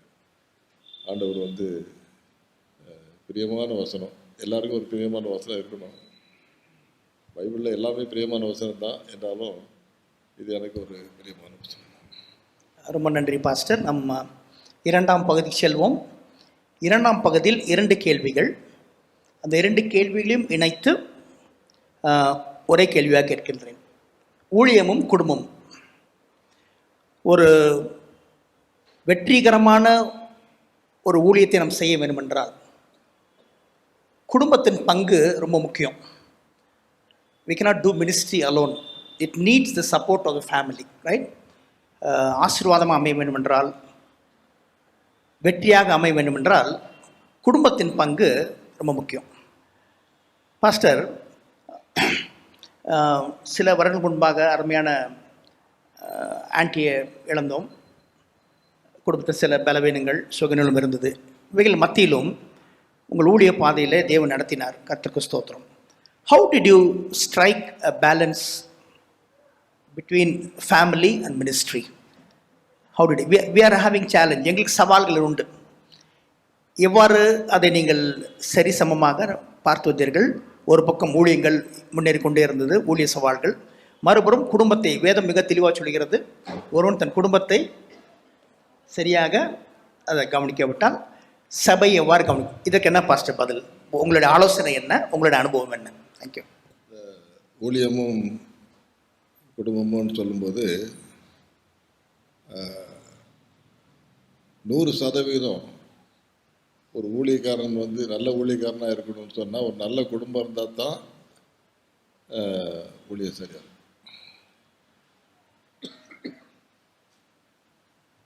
நான் படிக்கிற காலத்தில், வளர்கிற காலத்தில் பெற்றோர் ஏற்பாடு செஞ்சு கல்யாணம் கட்டக்கூடாது. ஒரு குடும்பமும் ஒரு சாரோரோ சேர்ந்தவங்களை வச்சு அதை வச்சு இதை வச்சு கல்யாணம் கட்டக்கூடாது. சிறிதத்து திருமணம், மற்ற திருமணம், இதைத்தான் நம்ம ஆதரிக்கணும்னு சொல்லி நான் இப்போ தான் சொல்லி முடித்தேனே. பெரியாருடைய கொள்கை, திராவிட முன்னேற்ற கொள்கையெல்லாம் எங்களை நல்லா பிடிச்சி இழுத்து வச்சு இருந்த காலத்தில் அந்த ஆண்டவர் அவருடைய ஆதீனத்தில் திட்டம் பண்ணி ஒரு வருஷத்துக்கு ஒருக்கா நம்ம ஊழியர் செய்கிறவங்களுக்கு ஒரு வேலை கொடுப்பாங்க. என்ன வேலை கொடுப்பாங்க அப்படின்னா, அந்த பள்ளிக்கூடம் ஆஸ்பத்திரி இதுக்காக ஒரு நிதி திரட்டணும். நிதி திரட்டணுன்றதுக்காக இல்லை, இந்த பள்ளிக்கூடத்தையும் இதுலேயும் அதில் படிக்கிற காரியங்க அவங்க என்ன செய்கிறாங்க, எது செய்கிறாங்கன்னு 4 பேருக்கு தெரியட்டுன்றதுக்காக 10 பேர் அங்கே அனுப்பி தெருவாக போய், வீடு வீடாக போய், கடை கடையாக போய், இந்த மாதிரி நாங்கள் ஒரு பள்ளிக்கூடம் நடத்துகிறோம், உங்களுக்கு தெரியுமா, ஆஸ்பத்திரி நடத்துகிறோம் தெரியுமா, இப்படி இப்படி நாங்கள் அதை நடத்துகிறோம் இதை நடத்துகிறோம்னு சொல்லி அதை கொஞ்சம் அப்படி தூக்கி பேசி அதில் ஏழைகளுக்கு வரவங்களுக்கு நாங்கள் மருத்துவம் செய்கிறோம், படிக்க வைக்கிறோம், ஏதாவது 5 10 கொடுத்தீங்கன்னா நாங்கள் வாங்கிப்போம். அதில் சிலது இறங்க மாட்டி அதில் ஒரு 5 ரூபா 10 ரூபா அந்த காலத்தில் இருக்கும். இப்போனா ₹100 1000 எழுதுறவங்க இதை பறிக்கிறதுக்கு போவோம். அப்போ 2 பேராக சேர்த்து விடுவாங்க. அப்போ எங்கள் அப்பா ஊழியர்காரர் இருந்ததுனால அவரோட சேர்த்து விடுறதுக்கு இன்னொரு பாஸ்டர் அங்கே கொண்டு விட்டாங்க.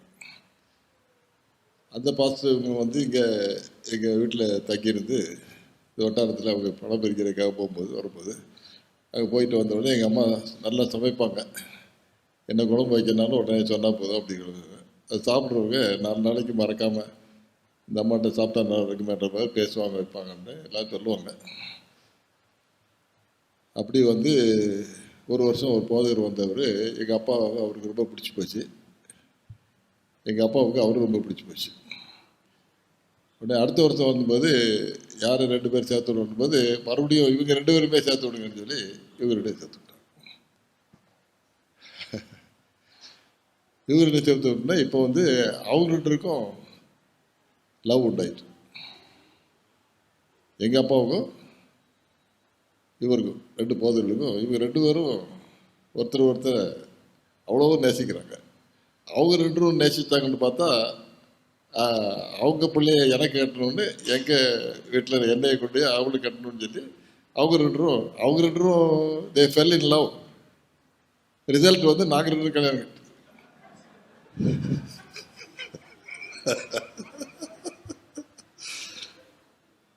ஆனால் எனக்கு உண்மை தெரியும், நல்லா தெரியும், பள்ளிக்கூடத்தில் படித்த வச்சோம். ஆனால் ஆண்டவர் வந்து திருமணம் ஏற்படுத்தினார்.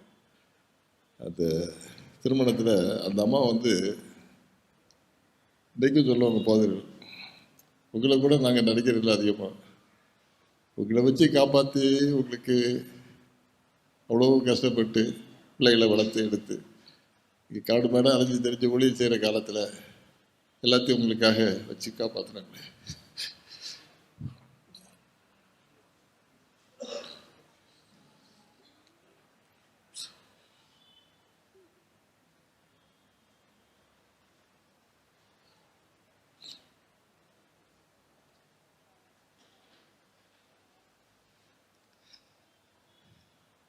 ரொம்ப தியாகம் பண்ணாங்க. வீட்டுக்கு வந்துட்டு போகிறவங்க இடைவெளியில் யாராவது என்னை விசாரிச்சு வந்தாலும் சரி, வேற எங்கேயாவது இருந்தாலும் பரவாயில்ல. ஒரு போதகர் ஒரு ஊழியக்காரனுடைய ஒரு மனைவி எப்படி இருக்கணுமோ, இந்த மனைவி பையனாக இருந்தாலும் சரி, யாரும் சரி வந்து இருந்து போனாலும் அதே சமயத்தில் பிள்ளைகளை வளர்த்தாங்க, நல்லா வளர்த்தாங்க. வீட்டில் ஒன்றும் குறை வைக்க மாட்டேன், அந்த அம்மாவுக்கு ஒரு குறை வைக்கல. ஆண்டவர் கிருபையினால எல்லாத்தையும் நல்லா தான் நடத்துனேன். ஆனால் நான் வந்து பர்ஃபெக்டாக இல்லை இருந்தேன்னு சொல்ல முடியாது. ஏன்னா முக்கால்வாசி நேரம் அவங்க தான் வீட்டு காரியங்கள் மற்ற காரியங்கள் எல்லாத்தையும் பொறுப்பெடுத்து நடத்தணும். நான் வந்து ஊழியத்திலேயே கட்டாயிருப்பேன். அப்படி இருக்கிற நேரம் இன்னைக்கு நான் போகிற இடத்துல வந்து எங்களுக்கு பயிற்சி கொடுத்தவங்க வேற இதை நல்லா சாவி கொடுத்துட்டாங்க. அந்த காலத்தில் என்ன சொல்லிட்டாங்க தெரியுமா? நாங்கள் பயிற்சி எடுத்து வேலை ஊழியத்துக்கு வரும்போது, ஊழியத்துக்கு இறங்கிட்டீங்க, ஒன்று மட்டும் மனசில் வச்சுக்கோங்க, பஞ்சாயத்தை கவனித்தோம், வீட்டை கவனித்தோம், பிள்ளைகளை கவனித்தோம், அதை செஞ்சோம் இதை செஞ்சோன்னு உங்கள் குடும்பத்தை பற்றி இருக்கக்கூடாது. தேவனுடைய வீட்டை நீங்கள் கட்டினால் தேவன் உங்கள் வீட்டை கட்டுவார். பா, கேட்கறதுக்கு எப்படி இருக்கு? தேவனுடைய வீட்டை நீங்கள் கட்டினால் தேவன் உங்கள் வீட்டை கட்டுவார். மனைவி பார்த்துக்கிடுவாரு, பிள்ளைகளை காப்பாற்றுவார், எல்லாத்தையும் செய்வார். நீங்கள் வந்து ஒரே கவனமாக ஊழியத்தில் தான் இருக்கணும் 24 மணி நேரம். நான் அதை கேட்டவன், அவங்க 24 மணி நேரம் 24 இன்னும் 2 மணி தச்சு 26 மணி நேரம் நான் செஞ்ச வேலை செஞ்சவங்களுக்கு தெரியும், என்னை பார்த்தவங்களுக்கு தெரியும். நல்ல வேலை இந்த புண்ணியவான்கள் சொன்ன அந்த வார்த்தையை கேட்டு அந்த ஆண்டவர் ஏன் பிள்ளைகளையே எல்லாத்தையும் காப்பாற்றாரு இல்லைன்னா முடிஞ்சிருக்காது. அந்த அம்மா டபுள் டியூட்டி போட்டாங்க, பிள்ளைகளை வளர்க்குறதுல எடுத்து அவ்வளோ கிருபையினால அவ்வளோ ஆசீர்வாதமாக நம்ம வளர்த்து ஒரு நல்ல 2 பேருக்கும் நல்ல துணை கிடச்சிச்சு. கல்யாணம் கட்டி வச்சு இன்றைக்கி அவங்களும் இங்கே இல்லை. எப்படியாவது என் மகன் வந்து இங்கே தான் இருக்கணும்னு நினச்சேன், அது இல்லை. மருமகன் ஒரு போதகராக அங்கே வேலை செஞ்சிட்ருக்காரு. எல்லாம் சந்தோஷம்தான். என்றாலும் இங்கே வந்து ஊழியத்தை தொடர்ந்து செய்யணுமேன்ற ஒரு ஆசை எனக்கு எப்பவுமே இருந்துகிட்டு இருந்துச்சு. அந்த இன்னைக்கு நான் ஊழியக்காரர்களுக்கு ஆலோசனை கொடுக்கும்போது ஜெபம்போது நான் சொல்லுவேன், ஊழியக்காரர்களுக்கும் குடும்பத்துக்கும் என்ன தொடர்பு இருக்கணும், எப்படி நீங்கள் வச்சுருக்கணும் அப்படின்னு சொல்லும்போது, நான் இங்கே வேலை செய்யும்போது சில கம்ப்ளைண்ட் வரும். இங்கே யூனியனில் வேலை செய்யும்போது அல்லது செக்ஷனில் வேலை செய்யும்போது சில தலைவர்கள் வந்து என்கிட்ட பிரார்த்தனை சொல்லுவாங்க. என்ன சொல்லுவாங்கன்னா, இந்த ஆள் வந்து காலையில் கொண்டு போய் அந்த பிள்ளைகளை கொண்டு பள்ளிக்கூடத்தில் சேர்க்குறான், பிறகு சாயங்காலம் 3 மணிக்கு மணி அடிக்கும் முன்னாலே போய் அங்கே வாசலில் நின்று அந்த பிள்ளைகளை கொண்டு வந்து வீட்டில் விட்றோம். இதை தவிர வேறு ஒரு சபையில் ஒரு ஊழியம் செய்கிற மாதிரி இல்லை அப்படின்னா. அவங்களுக்கு என்ன அப்படின்னு சொன்னால் அவனை வேறு இடத்துக்கு மாற்றுங்க, இல்லைன்னா ஒழுங்காக ஊழியத்தை செய்ய சொல்லுங்கள். இதெல்லாம் நம்ம சம்பளம் கொடுக்குறது அவங்க வந்து இந்த காலையில் கொண்டு போய் பள்ளிக்கூடத்தில் சேர்க்குறோம், சாயங்காலம் கொண்டு வந்து வீட்டில் சேர்க்குறதுக்கு சம்பளம் கொடுக்குறோம் அப்படின்னாங்க. அப்போ நான் சொன்னேன், என்னை பொறுத்த மட்டும் நான் ஒன்று சொல்லிக்கிறேன், இதுக்கடையில் இன்னொரு சின்ன கதை சொல்லிக்கிறேன். அமெரிக்காவில் நான் போயிருந்தேன், பிள்ளைகள்லாம் இருந்தாங்க, ஒரு 10-40 பேர் இருக்கும். என்னை பார்க்குறதுக்கு வந்தவங்க அவங்க எல்லோரும் சேர்ந்து அவங்க எல்லோரும் சாப்பாடு கொடுத்து கலகலகலான்ட்டு பேசிகிட்டு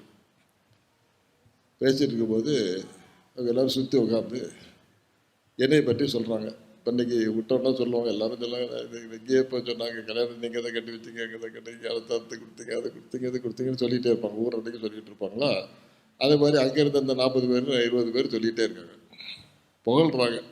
ஐயோ சிவில் மாட்டு மாதிரி இப்படி இல்லையாங்க அப்படி இல்லையாங்க இல்லை. நானும் இது கேட்டு போதும் அப்படின்ட்டு நான் கை காட்டிட்டு உட்காந்துட்ருக்கேன். இடையில கொஞ்சம் நேரம் கழித்து எங்கள் மகன் கை பிடிச்சிச்சு. என்னம்மா அப்படின்னாங்க. அது நான் ஒரு வார்த்தை சொல்கிறேன் எங்கள் அப்பாவை பற்றி. எங்கள் அப்பான்னு தான் நீங்கள் சொல்கிற மாதிரி எல்லாம் ரொம்ப நல்ல அப்பா தான், இல்லை சந்தேகம் இல்லை, ரொம்ப நல்ல அப்பா தான். அவங்க வேலை செஞ்சது அது இதெல்லாம் நீங்கள் சொன்னதெல்லாம் எங்களுக்கு ரொம்ப நல்லா தான் இருக்குது. ஆனால் ஒன்று நான் சொல்லணும்னு நினச்சேன். என்னன்னா, எனக்கு இப்போ 40-43 வயசு. அந்த நேரத்தில் இன்றைக்கும் எங்கள் அப்பாவை பற்றி எனக்கு ஒரே ஒரு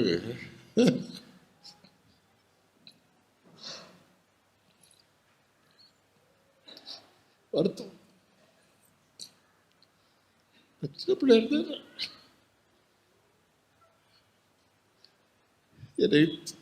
நான் சின்ன பிள்ளையா இருந்த நேரம் என்னை தூக்கி பிடிச்சி கொஞ்சம் விளையாட வேண்டியதெல்லாம் வாங்கி கொடுத்தாங்க, எல்லாம் செஞ்சு எல்லாம் படிக்க வச்சாங்க, எல்லாம் செஞ்சாங்க, ஒரு குறைய வைக்கிறேன். எனக்கு ஆசைன்னா ஆசை எங்கள் அப்பா கூட இருக்கணும். நேற்று யாரோ ஒன்று சொல்லிட்டு இருந்தாங்க, காலையில் பைபிள் எடுத்துகிட்டு போனதே பிள்ளைகள் தூக்கிட்டு தான் இருக்கும். அது பிறகு அவங்க அம்மா எழுப்பி விட்டு பள்ளிக்கூடத்துக்கு அனுப்புவாங்க. நான் வேலையெல்லாம் முடிச்சுட்டு 11 மணி 12 மணிக்கு அங்கெல்லாம் ஜபத்துக்கு பத்தெல்லாம் பண்ணிவிட்டு ஊழியம் தான் செஞ்சுட்டு வரேன். ஊழியத்தை வேலைக்கே போகல, ஊழியம் செஞ்சு தான் வரேன். இங்கே வந்து பார்த்தா அதுக்கு தூங்கிடும். ஒன்று தான் எங்கள் பிள்ளைகளுக்கு தெரியும் என்னை பற்றி. நான் வந்து அவங்க எழும்பும்போது நான் வீட்டில் இருக்க மாட்டேன், நான் வீட்டுக்கு வரும்போது அவங்க தூக்கிட்டு இருப்பாங்க. அதனால் தயவுசெய்து இன்றைக்கி யாராக இருந்தாலும் சரி, அந்த பிள்ளைகளை கொண்டு பள்ளிக்கூடத்துக்கு விட்டுட்டு உங்கள் வீட்டுக்கு வந்து உங்களை கொஞ்சம் குறைவி பார்த்துட்டு அதுக்கு பிறகு நீங்கள் வேலையை செஞ்சால் போதும். ஆண்டவரே போதும். அந்த பிள்ளைகளுக்கு நல்லா வளர்க்க கூட இருங்க, குடும்பத்தை நல்லா பார்த்துக்கங்க. அவங்க சொன்னாங்க, இவங்க சொன்னாங்க, ஆண்டவர் பார்த்துக்கிட்டு வர அப்படி இப்படின்றதெல்லாம் அது வந்து வேற கதை. வேற பைபிளில் நீங்கள் ஒழுங்காக படித்து பார்த்துக்கணும். அந்த குடும்பத்தை நல்லா பார்த்துக்கணும், மனைவியை நல்லா பார்த்துக்கணும், பிள்ளைகளை நல்லா பார்த்துக்கணும். அதுக்கு பிறகு அதை வச்சு நீங்கள் ஊழியர் செஞ்சு பாருங்கள், டபுளாக ஆண்டவர் செஞ்சு பாருங்கள். அப்படின்னு கற்றுக்கிட்டேன்.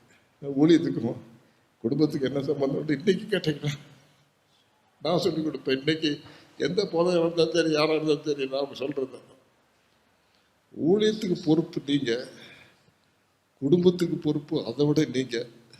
இந்த ரெண்டு பொறுப்பு எப்படி நீங்கள் நிறைவேற்றுறீங்களோ, எந்த நேரத்தில் போய் நிறைவேற்றுறீங்களோ, ஒரு குறை இல்லாமல் நீங்கள் எப்படி அதை காத்துக்கிறீங்களோ உங்களை பொறுத்தது. நான் காவல் காத்துட்டு இருக்க முடியாது, நான் போலீஸ் வேலை செய்ய முடியாது. வேலை செய்கிறவங்க ஊழியத்துக்கு அழைக்கப்பட்டீங்க, ஊழியத்தை பார்த்துக்கங்க, குடும்பத்தை விட்டுறாதீங்க. கர்த்தர் ஸ்தோத்திரம் pastor. We wish we had more pastors with us, right, this afternoon. Maybe God willing, ஆண்டவர் சித்தம் இருக்குமானால் வருகின்ற நாட்களில் இப்பேற்பட்ட காரியங்கள் இந்த போதகர்களுக்கு இன்னும் பிரயோஜனமாக இருக்குன்னு கர்த்தருக்குள் விசுவாசிக்கிறேன். கடைசி 3 கேள்விகள் பாஸ்டர். நடுவில் ஒரு சின்ன இடைவேளை, ஒரு கோரஸ் பாடலாம். இயேசு கிறிஸ்துவின் சீலராகவும் ஒரு பாடலை பாடின பிறகு கடைசி பகுதி செல்ல போகின்றோம். Evangelism and administration. இவர் போதகர் அவர்கள் ஊழிய பாதையில் வளர்ந்து வளர்ந்த பொழுது நிர்வாகத்திலும் வளர்ச்சி கிடைத்தது, அநேக பதவி. எவ்வாறு இரண்டையும் அவர் பேலன்ஸ் பண்ணார்? How do you balance between administration and evangelism என்ற கேள்விக்கு பதிலை பாடல் பிறகு நாம் கேட்டுக்கொள்வோம். Let's sing together. இயேசு கிறிஸ்துவின் சீடராகவும் விசுவாசத்தின் முன்னடப்பின் பாடலை பாடுவோம்.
ஊழியத்தின் துவக்கத்திலே ஆண்டவர் உங்களை போதகத்துக்கு அழைத்தார். அநேக சபையில் போதகராக இருந்தீர்கள். பின்னர் அவருடைய தீர்மானத்தின்படி நிர்வாகத்திலும் பங்கு கொடுத்தார். நிர்வாகத்திலும் நீங்கள் வளர்ந்து செக்ஷன் மற்றும் யூனியன் டிவிஷனல் சென்றீர்கள். அப்படி நிர்வாகத்தில் இருந்த போதிலும் என்னுடைய கேள்வி இப்போ சவாலாக அமைகிறது என்ன என்று பார்க்கின்ற பொழுது, எவ்வாறு உங்களுடைய அடிப்படை அழைப்பை நீங்கள் மறக்காமல் தொடர்ந்து கூட்டங்கள் நடத்தி வந்தீர்கள்? இந்த பக்கம் நிர்வாகத்திற்கும் பெயர் பெற்றவர் போதகர் வில்மாட் அவர்கள். He was a very shrewd administrator. At the same time, he never left the first love of preaching the gospel. How was that? இப்போ எங்களுக்கெல்லாம் செக்ரட்டரி வளர்ந்த பிறகு சபை கட்டுவது மற்றும் ஊழியம் செய்வது குறைந்து விட்டது. It is become more of administrative work. இதன் மத்தியிலும் நீங்கள் எவ்வாறு ஊழியங்களை செய்து சபைகளை விருத்தி செய்து படைப்புச்சிகள் கூட்டங்கள் போட்டு how were you able to manage the administration and evangelism? அதனுடைய பதில் பாஸ்டர்.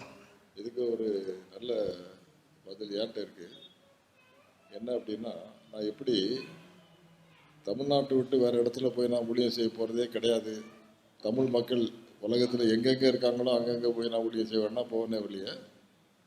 யோனாவை மாதிரி தமிழ்நாட்டில் தான் நான் ஊழியம் செஞ்சு சாவேன்னு சொல்லி ஒரே பிடிவாதமாக தீர்மானம் வச்சுருந்தேன்.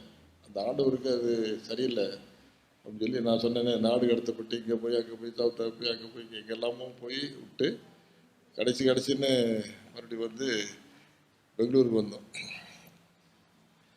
அதே மாதிரி இன்னொரு பொருத்தனை வாழ்க்கையில் நான் செய்த பொருத்தனை என்ன அப்படின்னா, எந்த காரணத்தை இட்டும் நிர்வாக பொறுப்பை ஏற்றக்கூடாது. கடைசி வரைக்கும் ஊழியத்திலே தான் இருக்கணும். நிர்வாக பொறுப்பு ஏற்கக்கூடாதுன்னு சொல்லி நான் உறுதியாக தீர்மானம் பண்ணுவேன். அந்த தீர்மானமும் அந்த ஆண்டவர் வந்து மாற்றினாருன்னா என்னுடைய சம்மதத்தோடு மாற்றலை. அவர் சொன்னதுக்கு அவருக்கு சம்மதம் தெரிவித்து மாற்றினேன். ஏன் மாற்றினேன் அப்படின்றதுக்கு ஒரு சின்ன எடுத்துக்காட்டு சொல்கிறேன். ஒரு இடத்துல போய் ஊழியம் செய்யணும்னு ஒரு விருப்பம் இருக்குது, அங்கே வந்து ஆர்வமாக இருக்காங்கன்னு சொன்னால் நம்ம சபையில் சிலர்கிட்ட போய் அதை பேசி அதுக்கு ஒழுங்குபடுத்தி அதுக்கு 10 ரூபா வாங்குறதுக்குள்ள உயிர் போயிடும்.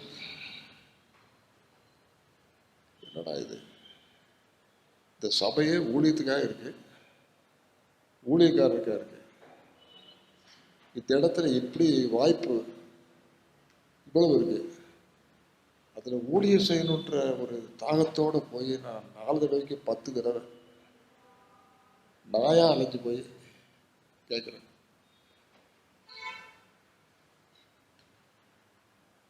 என்னன்னு கேட்குறதுக்கு இல்லை, நான் பார்க்குறேன்றதுக்கு இல்லை. செஞ்சாங்க நிறைய, என் காரியத்தில் ஆதரவு நிறைய இருந்துச்சு. அது ஒரு பக்கம் இருக்கட்டும், ஆரம்ப சில காட்டத்தில் சிலர் வந்து காரியம் செய்ய சொல்லிட்டு அது இப்படித்தான் அப்படித்தான், என்ன ரிப்போர்ட்டு, அது இது ஞானஸ்தானம் இருந்துச்சா, அதான் இதான், கூட்டம் நல்லா நினைச்சா, ஆட்கள்லாம் வந்தாங்களா, சத்தியம் நல்லா கேட்டாங்களா, எப்படி என்ன எது, அது இல்லை. எனக்கு பெரிய முரண்பாடு, போராட்டம். நான் இப்படி வேலை செய்ய வேண்டியிருக்கு. அப்போ எனக்குள்ளே ஒரு இது சோதனையோ அல்லது ஆண்டவர் காட்டின பாதையோ எனக்கு தெரியாது. இந்த நிர்வாகத்தை கையில் எடுத்தால் தான் ஆண்டவருக்காக நான் நினைச்சே செய்ய முடியும். நிர்வாகத்தை நான் தேடினதே கிடையாது. ஒரு நாளும் நான் போய் ஒரு ஆள்கிட்ட ஒரு வார்த்தை பேசி எனக்கு இந்த நிர்வாகத்தை கொடுக்குன்னு கேட்டதே கிடையாது. என்னோட சேர்ந்தவங்களுக்கு நெருங்கி பழகினவங்களுக்கு தெரியும். தமிழ்நாட்டில் தலைவராக வந்தது நேற்று வரைக்கும் எனக்கு தெரியாது. இன்னைக்கு என்னை கூப்பிட்டு தலைவராக நீங்கள் தான் ஏற்பாடு செஞ்சுருக்கோன்னு கூப்பிட்டாங்க. போன அன்னைக்கு ஆஃபீஸ் எடுத்து இந்த அம்மா உட்காந்துருக்காங்களே, அவங்க ஊருக்கு போனேன் 72. அந்த ஐயா முக்கியமாக செல்லையான்னு சொல்லி அந்த ஐயா வந்தார். அவரோட சேர்ந்து அவருக்கு பெரிய பெரிய கனெக்ஷன். அதில் 4 பேர் அவங்க வீட்டில் வந்து இவன் என்ன நான் இப்படி பேசுகிறாரு இவர் பைபிளை. நம்ம ஊரில் நம்ம பைபிள் நம்ம இருந்துட்டு இருக்கோம். இவர் வந்து பேசுகிற பார்த்தா ஒன்றும் பதிலே சொல்ல முடியலை. இல்லைன்னா இந்த 4 கேள்வி கேட்கலாம் ஊரை விட்டு ஓடிடுவோம் அப்படின்ற மாதிரிலாம் இருக்குது. நல்லா வரட்டுவாங்க பேசல. நான் பேசுகிறத பார்த்து நான் சொல்கிறத வாயால் சொன்னால் முழங்கால் போட்டு செய்கிற மாதிரி அவங்க ஆண்டவருக்கு தங்களை ஒப்பு கொடுத்து அப்படி வந்தாங்க. என்னம்மா அப்படி வந்தாங்க. எனக்கு அப்போ தான் பதவி கிடைச்சிருக்கு தமிழ்நாட்டில். நான் இங்கே ஊழியம் செஞ்சிட்ருக்கேன் ஈரோட்டில். கலகலகலான்னு ஊழியம் நடக்குது. ஊழியமா கூப்பிட்ட உடனே 10 பேருக்கு 12 பேர் வந்தாங்க. 25,000 ஒன்றுக்கு 30,000 கிடைச்சிச்சு. எப்படி வந்துச்சு அப்படின்னு சொன்னால், விசுவாசிகள் பணம் கொடுக்குறாங்க, தசம காணிக்கை வருது. இந்த காணிக்கை நீங்கள் எடுத்து சொல்லி இதுக்குத்தான் முக்கியம், இதுதான் செய்யணும், அந்த ஊழியர் செய்கிறவங்களுக்கு முதலாவது செய்யுங்க, அதுக்கு பிறகு அடுத்த வேலையை பாருங்க அப்படின்னு சொல்றதுக்கு ஆள் இல்லை. நான் சொல்லுவேன், நான் செய்வேன். 4 வருஷம்தான் சாத்தானுக்கு பிடிக்கல. இங்க வந்து 6 வருஷம், 4 கூட 2 வருஷம். இங்கிருந்து நான் வந்து கேரளா மலை பக்கத்துல இருந்து இங்க பாண்டிச்சேரியில இருந்து அந்தமான்ல இருந்து அங்க இருந்து இங்க இருந்து அவ்வளோத்துக்கு இதை செய் அதை செய். பீட்டர் தம்முன்னு ஒருத்தர் இருந்தார். சொல்ல சொல்ல சொல்ல சொல்ல சொல்ல அவர் எழுதி சம்மதம் வாங்கி அதை வாங்கி அவர் பாபி குரியன் ஒருத்தர் இருந்தார். அவர்கிட்ட போய் ஐயா தயவுசெய்து இது நீங்கள் காசே கொடுக்க வேண்டாம், நீங்கள் சம்மதம் மட்டும் தெரிவிச்சா போதும், நாங்கள் எங்கேயாவது காசை பார்த்து எடுத்து செஞ்சுருவோம், இந்த ஊழியத்தை மட்டும் கண்டிப்பாக நிறைவேற்றணும், எங்களுக்கு இவர் கையெழுத்து போட்டு போட்டிருக்குன்னு சொல்லி அவருக்கே ஆச்சரியம். இன்றைக்கும் அவருக்கு தள்ளாடுற மாதிரி அவர் இருக்கார். என்னை விட ஒரு 4 வயசு குறைவு தான். நடக்க முடியல, கஷ்டப்பட்டுட்டு அவர் இருக்கார் இல்லைங்களா. இல்லை இன்றைக்கும் சொல்லுவார், எனக்கெல்லாம் நீங்கள் சொல்கிறது செய்யணும்னு சொல்கிறது பணம் இதுக்கு வேணும் அதுக்கு வேணும்னு சொல்லி எனக்கு பயமாக இருக்கும். ஆண்டவர் வந்து எப்படியெல்லாம் நடத்துகிறார் அதை பற்றி இன்னைக்கு அது பணம் வச்சுருக்கவங்க, பணத்தை பொறுப்பாக இருக்கிறவங்கள்ட்ட கேட்டாலும் சரி, ஊழியர் செய்கிறவங்கள்ட்ட கேட்டாலும் சரி, இந்த ஸ்பென்சர் ரோட்டில் ஒரு ஓட்டுக்கட்டு இருந்துச்சு. இங்கே வந்து ஒரு இன்னைக்கு விழுந்துருமா நாளைக்கு விழுந்துருமான்னு இடத்துல ஆஸ்பத்திரி, எஸ்டிஏ ஆஸ்பத்திரி, டாக்டர் போர்கே எஃப்ஆர்சிஎஸ், வெக்கமாக இருக்கும். Seventh Day Adventist hospital, Seventh Day higher secondary school, ஓட்டுக்கட்டு. எப்படி காசு வந்துச்சு என்னன்னு சொல்லி எட்வர்ட் கொஞ்ச நேரம் பேசிட்டு இருந்தேன். இது எப்படி கட்டினாங்க அப்படின்னு சொல்றது எனக்கே தெரியாது. காசு விசுவாசிகள்லாம் கஷ்டப்படுறவங்கள தான் இருந்தாங்க அன்னைக்கு. இந்த ஆண்டவர் வழியை தருது, இந்த ஆண்டவர் வழியை தருது. இந்த சபை விசுவாசத்தினாலும் தியாகத்தினாலும் ஆரம்பிக்கப்பட்டது. இந்த சபை விசுவாசத்தினாலும் தியாகத்தினாலும் முடிவு வரும். பணம் பெருசு இல்லை, நீங்களும் நானும் பெருசு இல்லை. அவர் பெரியவர், அவர் நடத்துவார் என்ற நம்பிக்கையில் யார் யார் முன்னிட்டு போறாங்களோ அவங்கள வச்சு ஆண்டவர் இந்த ஊழியத்தை நிறைவேற்றி ஆவார். அதனால தான் நான் வந்து நிர்வாகத்தில் ஈடுபட வேண்டியிருந்தது. ஒரு நாளும் அந்த நிர்வாகத்தில் நான் வரும்போது அந்த ட்ராயரில் ஒரு பேனாவும் பென்சிலும் வச்சு பாஸ்டர் பேட்டிசன் வந்து எனக்கு கொடுத்துட்டு போனார். அதுக்கு பிறகு 6 வருடம் கழித்து ஒருத்தர் ஒப்படைக்கும் போது அந்த ட்ராயர் திறந்து அதே பேனாவும் பென்சிலும் அங்கே கிடைக்குது. வேறு ஒன்றும் நான் ஒரு பேப்பருக்கு போகிற ஒன்றுமே வச்சதில்லைங்க. எல்லாம் இங்கே ஒரு பேப்பரில் வச்சுருப்பேன். இது வச்சுக்கிட்டு நான் அங்கே சுற்றி சுற்றி போவேன். அவங்க வழியிலேயே அங்கேயும் இங்கேயும் வந்து இது மாதிரி இருக்குது, இந்த மாதிரி இருக்குது, இதுக்கு உத்தரவு வேணும், அதுக்கு உத்தரவு வேணும்னு கேட்பாங்க. நீங்கள் அது போர்டில் கொண்டாங்க, அதை கொண்டாங்க, நான் பார்த்துடுறேன் அப்படின்னு சொல்லிட்டு வச்சுருப்பேன். இதை உடனே அதை வந்து நான் பீட்டர் தம்பிட்டு சொல்லி இதை குறித்து வச்சுருங்க, இதை குறித்து வச்சுருக்கேன்னு சொல்லிட்டு நான் பாட்டுக்கு போயிடுவேன், வீட்டுக்கு போயிடுவேன். இன்றைக்கி ராத்திரி எனக்கு கூட்டம் இருக்குதுன்னு சொல்லிட்டு காவல் பஞ்சாயத்துக்கு போவேன், லவ்லி ஸ்கூலுக்கு போவேன், கேச்சேலுக்கு போவேன், அங்கே போவேன், மைசூருக்கு போவேன், கொள்ளைகள் போவேன், சிக்மங்களூர் போவேன். போகணுன்ற அவசரமே கிடையாது. என் பாட்டுக்கு ஆஃபீஸுக்கு காலையில் போயிட்டு சாயங்காலம் 5 மணிக்கு வந்து நான் தூங்கலாம். ஒரு நாள் அங்கே ஆஃபீஸில் இருந்தது கிடையாது. போவேன் வருவேன், எல்லா நேரமும் அங்கேயும் எல்லாருக்கும் ஜோப் பண்ணிட்டு இங்கே பெங்களூரில் வந்து போகாத வீடு கிடையாது. போவேன். சபை வளரணும், அதுக்காக ஆஃபீஸு. பள்ளிக்கூடம் வளரணும், அதை வச்சு தான் காசு. ஆஸ்பத்திரி வளரணும், அப்போ தான் சபைக்கு வருவாங்க. சும்மா போதகம் பண்ண உடனே வரமாட்டாங்க. அதனால் அவங்க கொடுக்குற காசு வச்சு நம்ம 4 10 10 100 கொண்டு வர்றதுக்கு திறமை இருந்தால் நீ பதவியில் இரு, இல்லைன்னா எதுக்கு இருக்க நீ அப்படின்னு சொல்லி பொறுப்பு வச்சோம். எல்லாருக்கும் தெரியும், காலேஜ் ஜாஷோடு ஒருத்தர் இருந்தார். நான் ஊரெலாம் சுற்றி சுற்றி வருவேன்.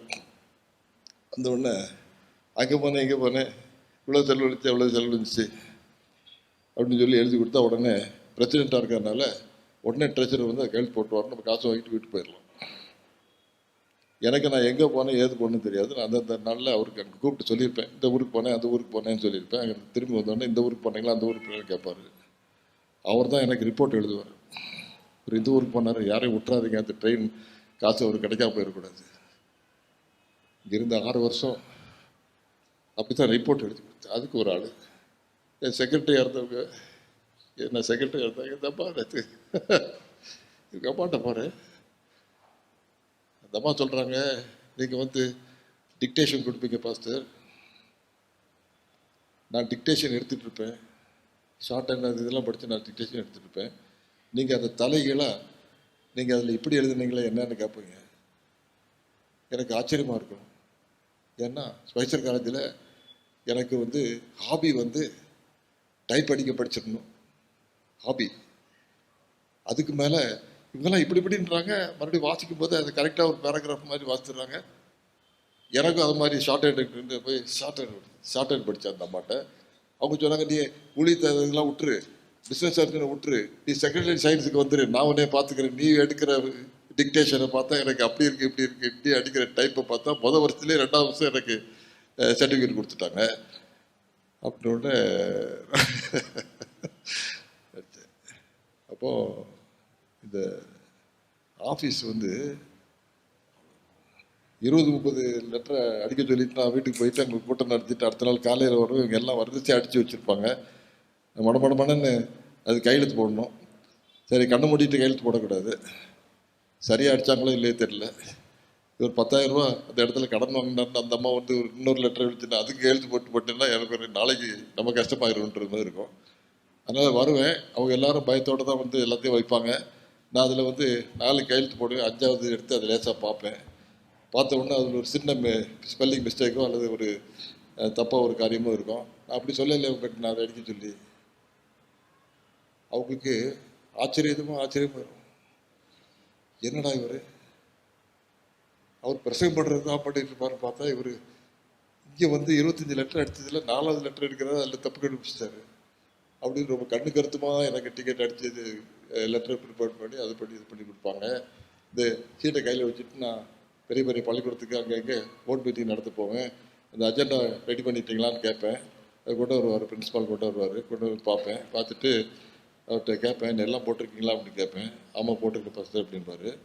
நான் சொன்னேன், அன்றைக்கி வழியில் நீங்கள் சொன்னீங்களே இது முக்கியமான ஒரு காரியம் எங்களுக்கு நிறைவேற்ற வேண்டியிருக்கு, நாங்கள் கொஞ்சம் அனுமதி கேட்டேன்னு நீங்கள் கொடுக்குறேன்னு சொன்னீங்களே அப்படின்னு கேட்டீங்களே, நீங்கள் அதை கொண்டாங்க நான் பார்த்து அதை காணமேங்க. எவ்வளோ உருக்கமாக என்கிட்ட கேட்டீங்க. அதுக்கு அப்ரூவ் வாங்கன்னு தான் நீங்கள் கேட்டீங்க. நான் சரி அதை கொண்டாங்கன்னு தான் நான் சொன்னேன். அது எங்கே அது காணமே தான் நான் இங்கே குறித்து வச்சுருக்கேனே. அவ்வளவுக்கு ஒரு 10-20 பேர் இருந்தாங்க. பள்ளிக்கூடம்லாம் நான் வருவேன் போனேன்னா நான் போக வேண்டியதில்லை. ஊழியத்துக்கு அப்படின்னு சொன்னால் நான் போக வேண்டியதில்லை. பாஸ்டர்னா போக வேண்டியதில்லை.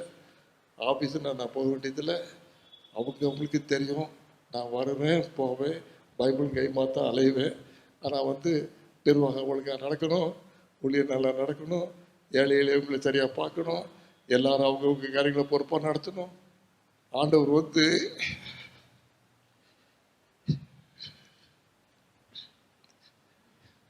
என்னை ஆசீர்வதித்து நடத்தணும். இன்னைக்கு இதை ஆரம்பிச்சு நடத்தி செஞ்ச காரியங்களை திருப்பி பார்க்கறதுக்கு இப்படி போய் எல்லாரையும் பார்த்துட்டு தோத்தரை போட்டு ஜோப் பண்ணிட்டு போனேன்னா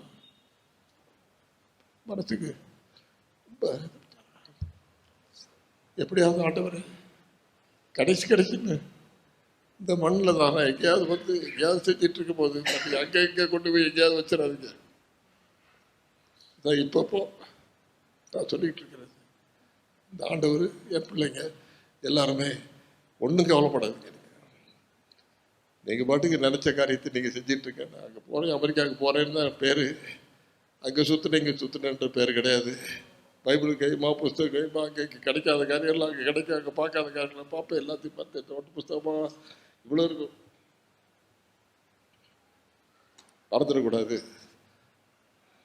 இங்கே வந்தால் உன்னை திருப்பின ஒன்று வரணும். அவங்க என்ன சொல்ல சொல்கிறாங்களோ அது ரெடியாக இருக்கணும். நம்ம வந்து ஒரு மாதிரி என்ன போதும் அப்படின்ற மாதிரிலாம் இருக்கக்கூடாது. எல்லாம் இருக்கணும், அது இருக்கணும், இது இருக்கணும், ஆட்களோட பழகணும், பேசணும், எல்லாம் இருக்கணும். ஒரு குறைவில்லாமல் ஆண்டவர் வந்து ஊழியத்தில் யாராக இருந்தாலும் சரி அந்த அளவுக்கு நம்ம கொடுத்துட்டோம். வேறு வேலை செஞ்சு நமக்கு என்ன காசு சம்பாதிக்க முடியாமல் இருக்கும். இந்த இடத்துல வந்து இந்த காரியத்தில் வந்து நாங்கள் இந்த சபையை வளர்த்து எப்படியாவது 4 பேருக்கு உதவி செய்யணும்னு வந்துட்டீங்க அப்படின்னு சொன்னால் வேறு காரியத்தை வைக்கவே கூடாது. ஆனால் இன்றைக்கி நான் பார்க்கும்போது எங்கே அப்படி செய்யணும், அது சரியில்லை, உண்மைக்கு சரியில்லை. நம்ம நினைக்கிறோம் ஊழியத்தை கவனிக்கிறவங்க பொறுப்பாக நடத்தவங்கன்னு நினைக்கிறோம். எல்லார் கண்ணிலையும் மண்ணள்ளி போட்டோம்னு நினைக்கிறோம். இல்லை, எல்லார் கண்ணு திறந்துருக்கு, எல்லார் வாயும் பேசிக்கிட்டே இருக்கு. அது ஏன் முன்னால் பேசக்கூடாதுன்னு சொல்லி அங்கே பேசுறது என் காதில் உழுது, கேட்குறது எனக்கு வருத்தமாக இருக்குது. அது இருக்கக்கூடாது அப்படின்றது எனக்கு விருப்பமான காரியம். எல்லாம் தெரிஞ்சவங்களா இருக்காங்க, எல்லாம் தெரிஞ்சவங்களா இருக்காங்க. நான் யார்கிட்ட போய் என்னத்தை கொட்டி அழுகிறதுன்னு தெரியல. நான் ஒன்று தான் நான் ஆண்டவர்கிட்ட அழுதுகிட்டே இருக்கேன். இந்த மாதிரி எனக்கு ஒரு வாய்ப்பு கொடுத்து கேள்விகளையும் கேட்டு எல்லாரும் உட்காந்துருந்தாங்கன்னா நான் சொல்கிறதில்ல. நான் சொல்கிறது எனக்காக சொல்லவே இல்லை அப்படின்னு தெரிஞ்சுக்கிடுவாங்க. அதுக்கு பிறகு நாளைக்கு முன்ன ஏதாவது ஒரு மனமாற்றம், ஒரு புதிய திருப்பம் இந்த சபையில் ஏற்படணும். இந்த விசுவாசிகள் தியாகம் பண்ணி சத்தியத்துக்காக உண்மையாக இருந்து கொடுக்குற தசோபா காணிக்கை 57 ஒரு பைசாவுக்கும் நம்ம உத்தரவாதம் எடுத்து அதை வந்து ஊழியத்தை வளர்க்கறதுக்காக, சபையை வளர்க்கறதுக்காக, ஆண்டவருடைய பிள்ளைகளை, சபையினுடைய மக்களை வளர்க்கறதுக்காக நம்ம பாடுபட்டு ஊழியம் செஞ்சால் தான் நல்லது. அதை தவிர வேற செய்யக்கூடாது. ஆண்டவர் காத்துக்கிட்டே இருக்காரு, பொறுத்துக்கிட்டே இருக்காரு. அவருக்கு காலம் பெருசு இல்லை. நேற்று என்கிட்ட கேட்டாங்க, இது என்ன பார்த்து இப்படியே போயிட்டு இருந்தா எப்படின்னா, அவருக்கு காலம் பெருசு இல்லை. உங்களுக்கு எனக்கு ஒரு சான்ஸ் கொடுக்குறாரு. அவர் வந்து 10 வருஷத்துல எப்படி 2 நாளில் முடிச்சிருவார். என்னைக்கு நம்ம திரும்பணும்னு நினைக்கிறோமோ அதுக்கு 2 நாளில் முடிச்சிருவார். அதனால் அதை பற்றி கவலை இல்லை. நம்மளை பற்றி தான் அவர் கவலையாக இருக்குது. அதனால் ஆண்டவருக்கு ஒப்பு கொடுத்து நம்ம வாழ்க்கை நடத்தணும் அப்படின்னு சொல்லி எல்லார்ட்டையும் ஒருத்தர் பேசி எல்லாத்தையும் பேசுவேன். எல்லார்ட்டையும் பேசுவேன். போகிற இடத்துல எல்லாம் பேசுவேன். இதை தவிர வேற அந்த கதை இந்த கதை அது இது ஒன்றும் அது பேசுகிறதில்ல. மிக்க நன்றி பாஸ்டர். கடைசி 2 கேள்விகள், 2ஐயும் இணைத்து ஒன்றாக கேட்கின்றேன். சரிங்களா? மிக முக்கியமான ஒரு ஒரு உணர்வுபூர்வமான ஒரு கேள்வி பாஸ்டர். இது குடும்பமும் ஊழியம் பார்த்தோம். முதலாவது தனிப்பட்ட வாழ்க்கையும் ஊழியம் பார்த்தோம், நிர்வாகம் ஊழியத்தையும் பார்த்தோம். எல்லாம் அனைத்தையும் சேர்த்து இணைத்து ஒரு கேள்வி. ஆண்டவர் தம்முடைய கிருபையினாலே, அவருடைய மகா இரக்கத்தினாலே அவர் உங்களை பரலோகத்திற்கு அழைத்து செல்கின்ற வேலையை நாம் மனதளவில் யோசித்து பார்த்து, அங்கே நீங்கள் செல்லும் பொழுது ஏதாவது ஒரு ஆசை நிறைவேறப்படாமல் இருந்ததா என்னோட வாழ்க்கையில் ஊழியத்து நிமித்தம்? Was there any unfulfilled wish in my ministry that should have happened, it did not happen? அது இருந்துச்சா? ஒரு எக்கோ. அது ஒன்று. ரெண்டாவதாக, உங்களுடைய வாழ்க்கையின் மூலமாக, உங்களுடைய ஜெபத்தின் மூலமாக, உங்களுடைய பிரசங்கங்கள் மூலமாக, உங்களுடைய சாட்சியின் வாழ்க்கையின் மூலமாக ஆண்டவர் சித்தம் இருக்குமானால் மற்றவர்களையும் அவர்கள் ரட்சிக்கப்பட்ட மக்கள் நீங்கள் அங்கே பார்க்கின்ற பொழுது கண்ணாடி கடல் அண்டையிலே உங்களுடைய உணர்வு, உங்களுடைய அனுபவம் எப்படி இருக்கும் பாஸ்டர் பரலோகத்தில்? How will be your experience when you see those people through whom, through your messages and life, if you see them there along with you according to God's will, what will be your reaction? And secondly, is there any unfulfilled wishes in your ministry that you thought that they should have been completed, Pastor? இந்த 2 கேள்வியை சேர்த்து உத்தரவு சொல்லணும்னாலும் சொல்லலாம். அது சமயத்தில் 2வது கேள்விக்கு 1வது உத்தரவு சொல்லணும் அப்படின்னு நினச்சா, 2வது கேள்வி பற்றி எனக்கு பெரிய கஷ்டம் கவலை ஒன்றும் கிடையாது. முதல் கேள்வி பற்றி தான் கவலை. என்னென்னா, நான் அங்கே போய் சேருவேன்னா சேர மாட்டான்னா அப்படின்ற வரைக்கும்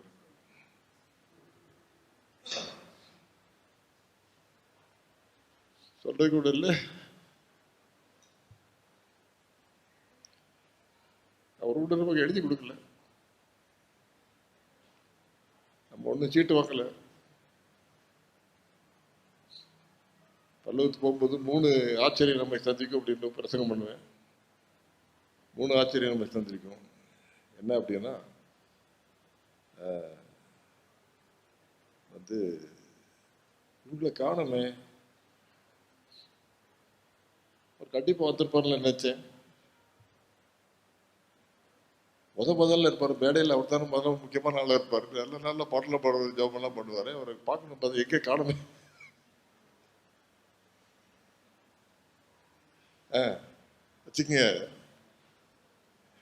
வச்சுக்கோங்க. ரெண்டாவது என்ன தெரியுமா, இவன் எப்படி இங்க வந்தான்?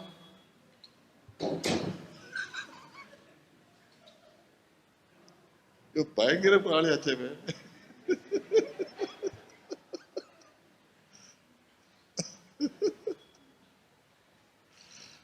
இவன் இங்க கீழே 7வது இருந்தா 9வது இருந்தா அங்கெல்லாம் போக நினைச்சோம்.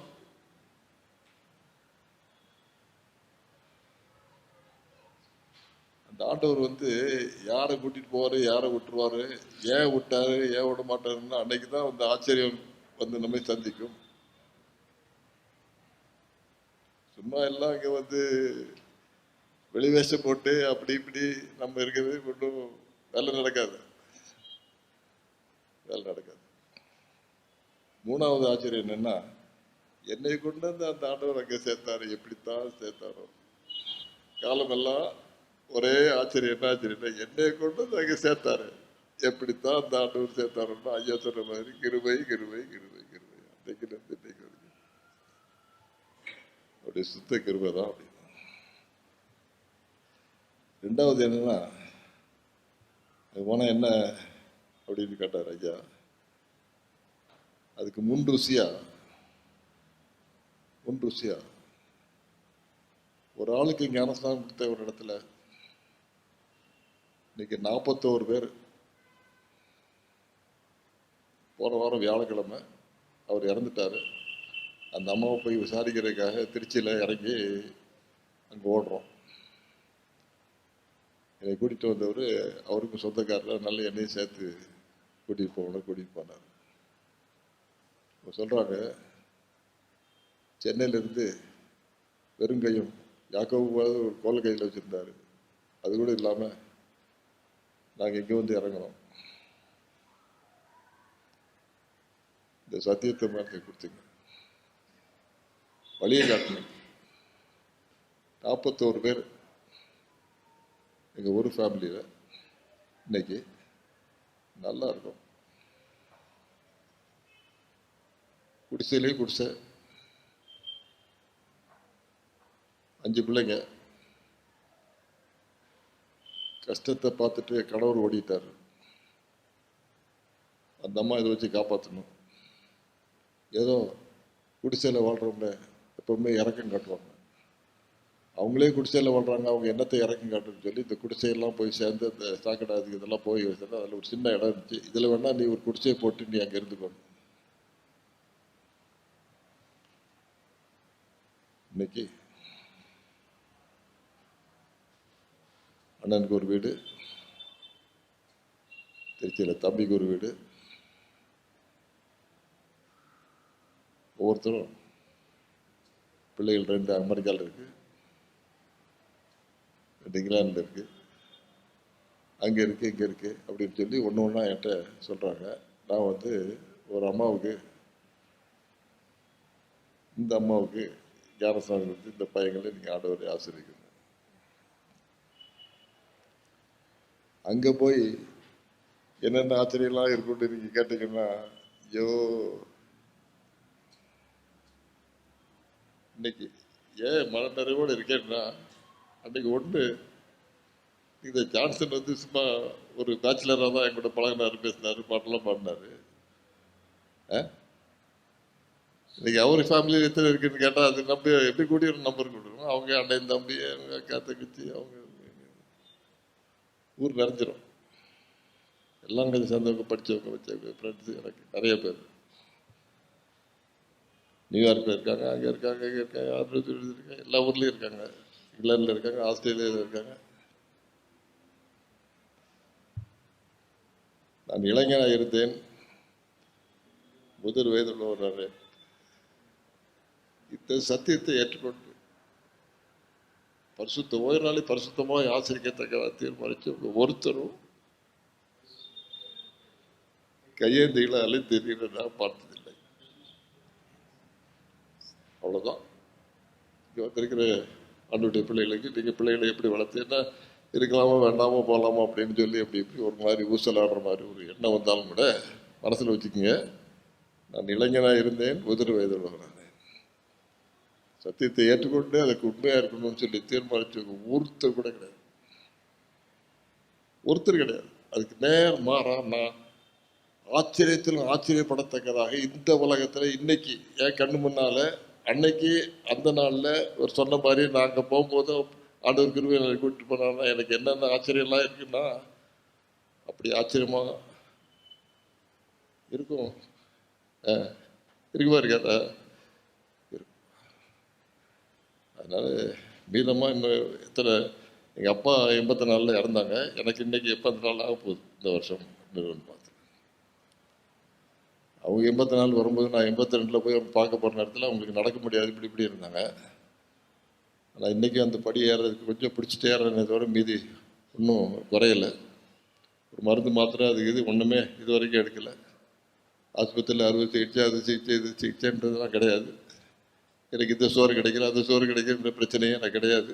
ஒரு இடத்துல ஏதோ கொஞ்சம் பார்த்து சாப்பிட்டு இந்த அம்மா வந்து அவங்க ஆச்சரியப்படுறாங்க, என்னடா இது ஒரு 2 நாள் என்னத்தையே சாப்பிட்றாரு, வராருன்றாங்க. அந்த ஆண்டவர் தான் உயிரையும் பலத்தையும் சுகத்தையும் கொடுத்து காப்பாற்றி. ஒரு அம்மா சொல்கிறாங்க, நான் 20 வருஷத்துக்கு முன்னால் உங்களை பார்த்தேன், இந்த சத்தம் அப்படியே இருக்கு பாஸ்டர், நீங்களும் அப்படியே இருக்கீங்க. நான் அப்படித்தானம்மா இருக்கணும், சத்தம் அப்படித்தானே இருக்கணும், அதானே சொல்றீங்க, அதானே சொல்றீங்க, அதே மாதிரி இருக்கணும், பயப்படாதீங்க. ஆண்டவருடைய நாமத்துக்கு மகிமை. உங்க எல்லாருக்கும் இந்த சாட்சியை கொடுக்கறதுக்கு ஒரு வாய்ப்பு கொடுத்தாரு. அவர் என்ன கேள்வி கேட்க போறாரு தெரியலனாலும் எனக்கு தெரியும், என்ன ஆண்டவர் எனக்கு செய்த காரியங்களையும் ஊழியத்தை செய்த காரியங்களையும் சொல்ல போறாரு. நான் செஞ்சது எனக்கு 1-2 ஞாபகத்துக்கு வராமலா இருக்கும், 1000 இருக்கு. இங்கேருந்து ஸ்பென்சர் ரோட்ல இருந்து, அங்கேருந்து, இங்கேருந்து, பீதார்ல இருந்து, பெல்காம்ல இருந்து, கொல்லைக்கால இருந்து, சிக்கமங்களூர்ல இருந்து, மைசூர்ல இருந்து, அங்கேருந்து போய் எதை கட்டி அதை கட்டி அதை வச்சு இதை வச்சு அங்கே பிரசங்கப்பட்டு இங்கே பிரசங்கம் பண்ணதெல்லாம் நான் போகணுன்ற கட்டாய சட்டம் ஒன்றுமே கிடையாது. இங்கே ஆஃபீஸுக்கு போயிட்டு நான் சொன்ன மாதிரி வீட்டுக்கு வந்துட்டு போயிடலாம். இங்கே தான் இருக்கலே தவிர எல்லா ஊர்லேயும் இருந்திருக்கேன், எல்லாரோடும் போயிருக்கேன். இங்கே போனோன்னே அவர் பெங்களூரில் இருந்தார். இங்கே வந்து இறங்கணும்னா இல்லையோ, என்னைக்கு வராருன்னு கேட்டிருப்பாங்க. ஆஃபீஸுக்கு போகிறதுக்காக வந்தாரா, என்னத்துக்கு வந்தாலும் நம்மளுக்கு தெரியாது. அவர் ஆஃபீஸுக்கு வந்து பெங்களூரில் இறங்கினோடனே, பெங்களூர் இறங்கினோம்னா இங்கே வந்துருங்க, அங்கே வந்துருங்க, அங்கே கனஸ்தான் இருக்குது, இங்கே கனஸ்தான் இருக்குது, கூட்டம் நடத்தணும் வைக்கிறது, ஒரே ஓட்டமாக ஓடுவோம். அந்த ஆண்டவர் வந்து இன்னைக்கு நான் நல்ல முறையில் ஆண்டவர் வந்து சபையை ஆசீர்வதிச்சிருக்காரு. இன்னும் 10 மடங்கு ஆசீர்வதிக்கிறார். அன்னைக்கும் சொல்லுவேன், இன்னைக்கு சொல்லுவேன், என்னைக்கு சொல்லுவேன், இன்னும் 10 மடங்கு ஆசீர்வதிக்க இன்னைக்கு காத்துட்டே இருக்காரு. நம்ம ஒரு சான்ஸ் அவருக்கு கொடுக்கணும், ஒரு சான்ஸ் அவருக்கு கொடுக்கணும். கொடுத்து பாருங்க, ஆண்டவர்கள் எல்லாரும் அதிகமாக ஆசீர்வதிப்பாரு. கர்த்தர் நாமத்திற்கு ஸ்தோத்திரம் உண்டாவதாக. இந்த ஒரு அருமையான ஸ்லாக்கியத்தை இறைவன் எனக்கு கொடுத்ததற்காக கர்த்தரை ஸ்தோத்திரிக்கின்றேன். தொடர்ந்து தேவன் உங்களையும் உங்களுடைய ஊழியங்களும் ஆசீர்வதித்து உலகளாவிய அனைத்து கிறிஸ்தவர்களுக்கும், இயேசுவை அறியாத பிள்ளைகளுக்கும் தொடர்ந்து உங்களுடைய ஜபங்கள் அவசியம், உங்களுடைய ஊழியங்கள் அவசியம் என்று விசுவாசிக்கிறோம் பாஸ்டர். தொடர்ந்து உங்களுக்காக ஜெபிக்கின்றோம். உங்களையும் உங்களுடைய குடும்பத்தார் அனைவரையும், ஊழியங்களையும் உங்கள் பிரயாணங்களையும் வெகுவாய் ஆசீர்வதிப்பார் பாஸ்டர். அதுவே எங்கள் ஜெபமாய் இருக்கின்றது. பாஸ்டர், இன்னும் ஒரு நிறைவேறப்படாத ஆசை, பாட்டு pastor. It's a public demand. விசுவாசப்பிள்ளை கை செய்து இளங்கோ ரெடி ஆக்கிப்பா. டெரிக்,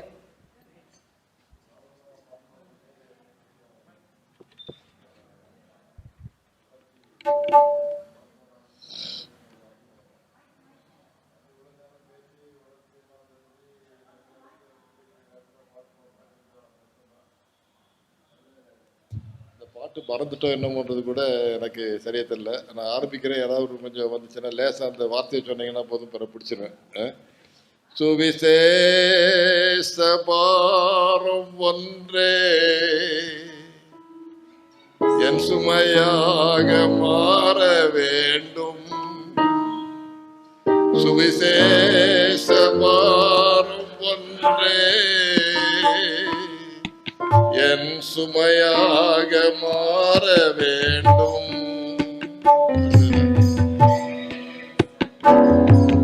எல்லாம் அவனாம் சொல்ல வேண்டும், என் தேச எல்லை எல்லாம் அவனாமம் சொல்ல வேண்டும். ஆராதனை ஆராதனை ஆராதனை ஆராதனை ஆராதனை ஆராதனை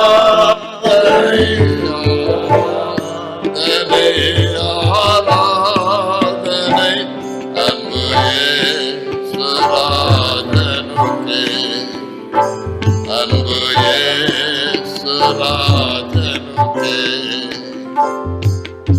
நான் வந்து அன்பு இயேசுராஜனுக்கே அப்படின்னு படிச்சுட்டு 2வது படிக்கும் போது அன்பு இயேசுராஜனுக்கு தான் சொல்லுவேன். ஏன் அப்படின்னா ஆவியான தேவனுக்கே அப்படின்னு நான் படிக்கிறது இல்லை. அவர் ஆவி இல்லை, அவர் ஆவியானவர், ஆவிக்குரியவர், ஆன்மீக பண்புகளுடையவர். ஆனா ஆவி இல்லை, ஆழ்த்தத்துவம் உடையவர். அதனால அது என்னது எப்படி படிப்பாங்க? ஆவியான தேவனுக்கு என்ன படிக்கிறதில்ல, மறுபடியும் அன்பு ஏசுராஜனுக்கு படித்தா என்ன போதும் இல்லை அப்படின்னு அது படிப்பேன். இன்னொரு வேணா நான் படிக்கிறேன். எல்லாரும் சேர்ந்து எழுப்பி நின்று பாட்டு ஜோம் பண்ணாலும் ஜோம் பண்ணிருங்க.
ஊழியக்காரர்கள் இருக்கிற நேரத்துல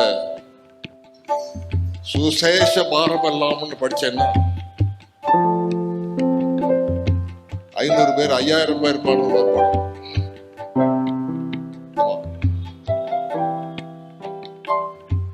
அந்த சிவகங்கையில ஐயா பார்க்கறதுக்கு போனோம். ஆமா, எப்படியாவது வர போய் பார்த்துருக்கோம். என் சபையில அவர் என்னை பற்றி ஒரு கவலை அவருக்கு இருக்காது. அவர்னால் இன்றைக்கு அசைக்கப்பட்ட ஆயிரக்கணக்கான பேர் இயேசுவை ஏற்றுக்கொண்டு இருக்காங்க. அந்த ஒரு மனுஷன் பாட்டு பாடி செய்த காரியத்தை நான் உயிரை விட்டு பிரசங்கப்பட்டு செய்ய முடியல. இந்த பாட்டையும் சேர்த்து பாடியிருந்தா நல்லா இருக்கும் போல. பாட்டு எனக்கு பிடிக்கும். அதுலயும் பாடினார் பாருங்க. பாட்டு எனக்கு பாடினார். என்ன பாட்டு? சுசேஷ பாரம் எல்லாம் சுவையா இருக்கு.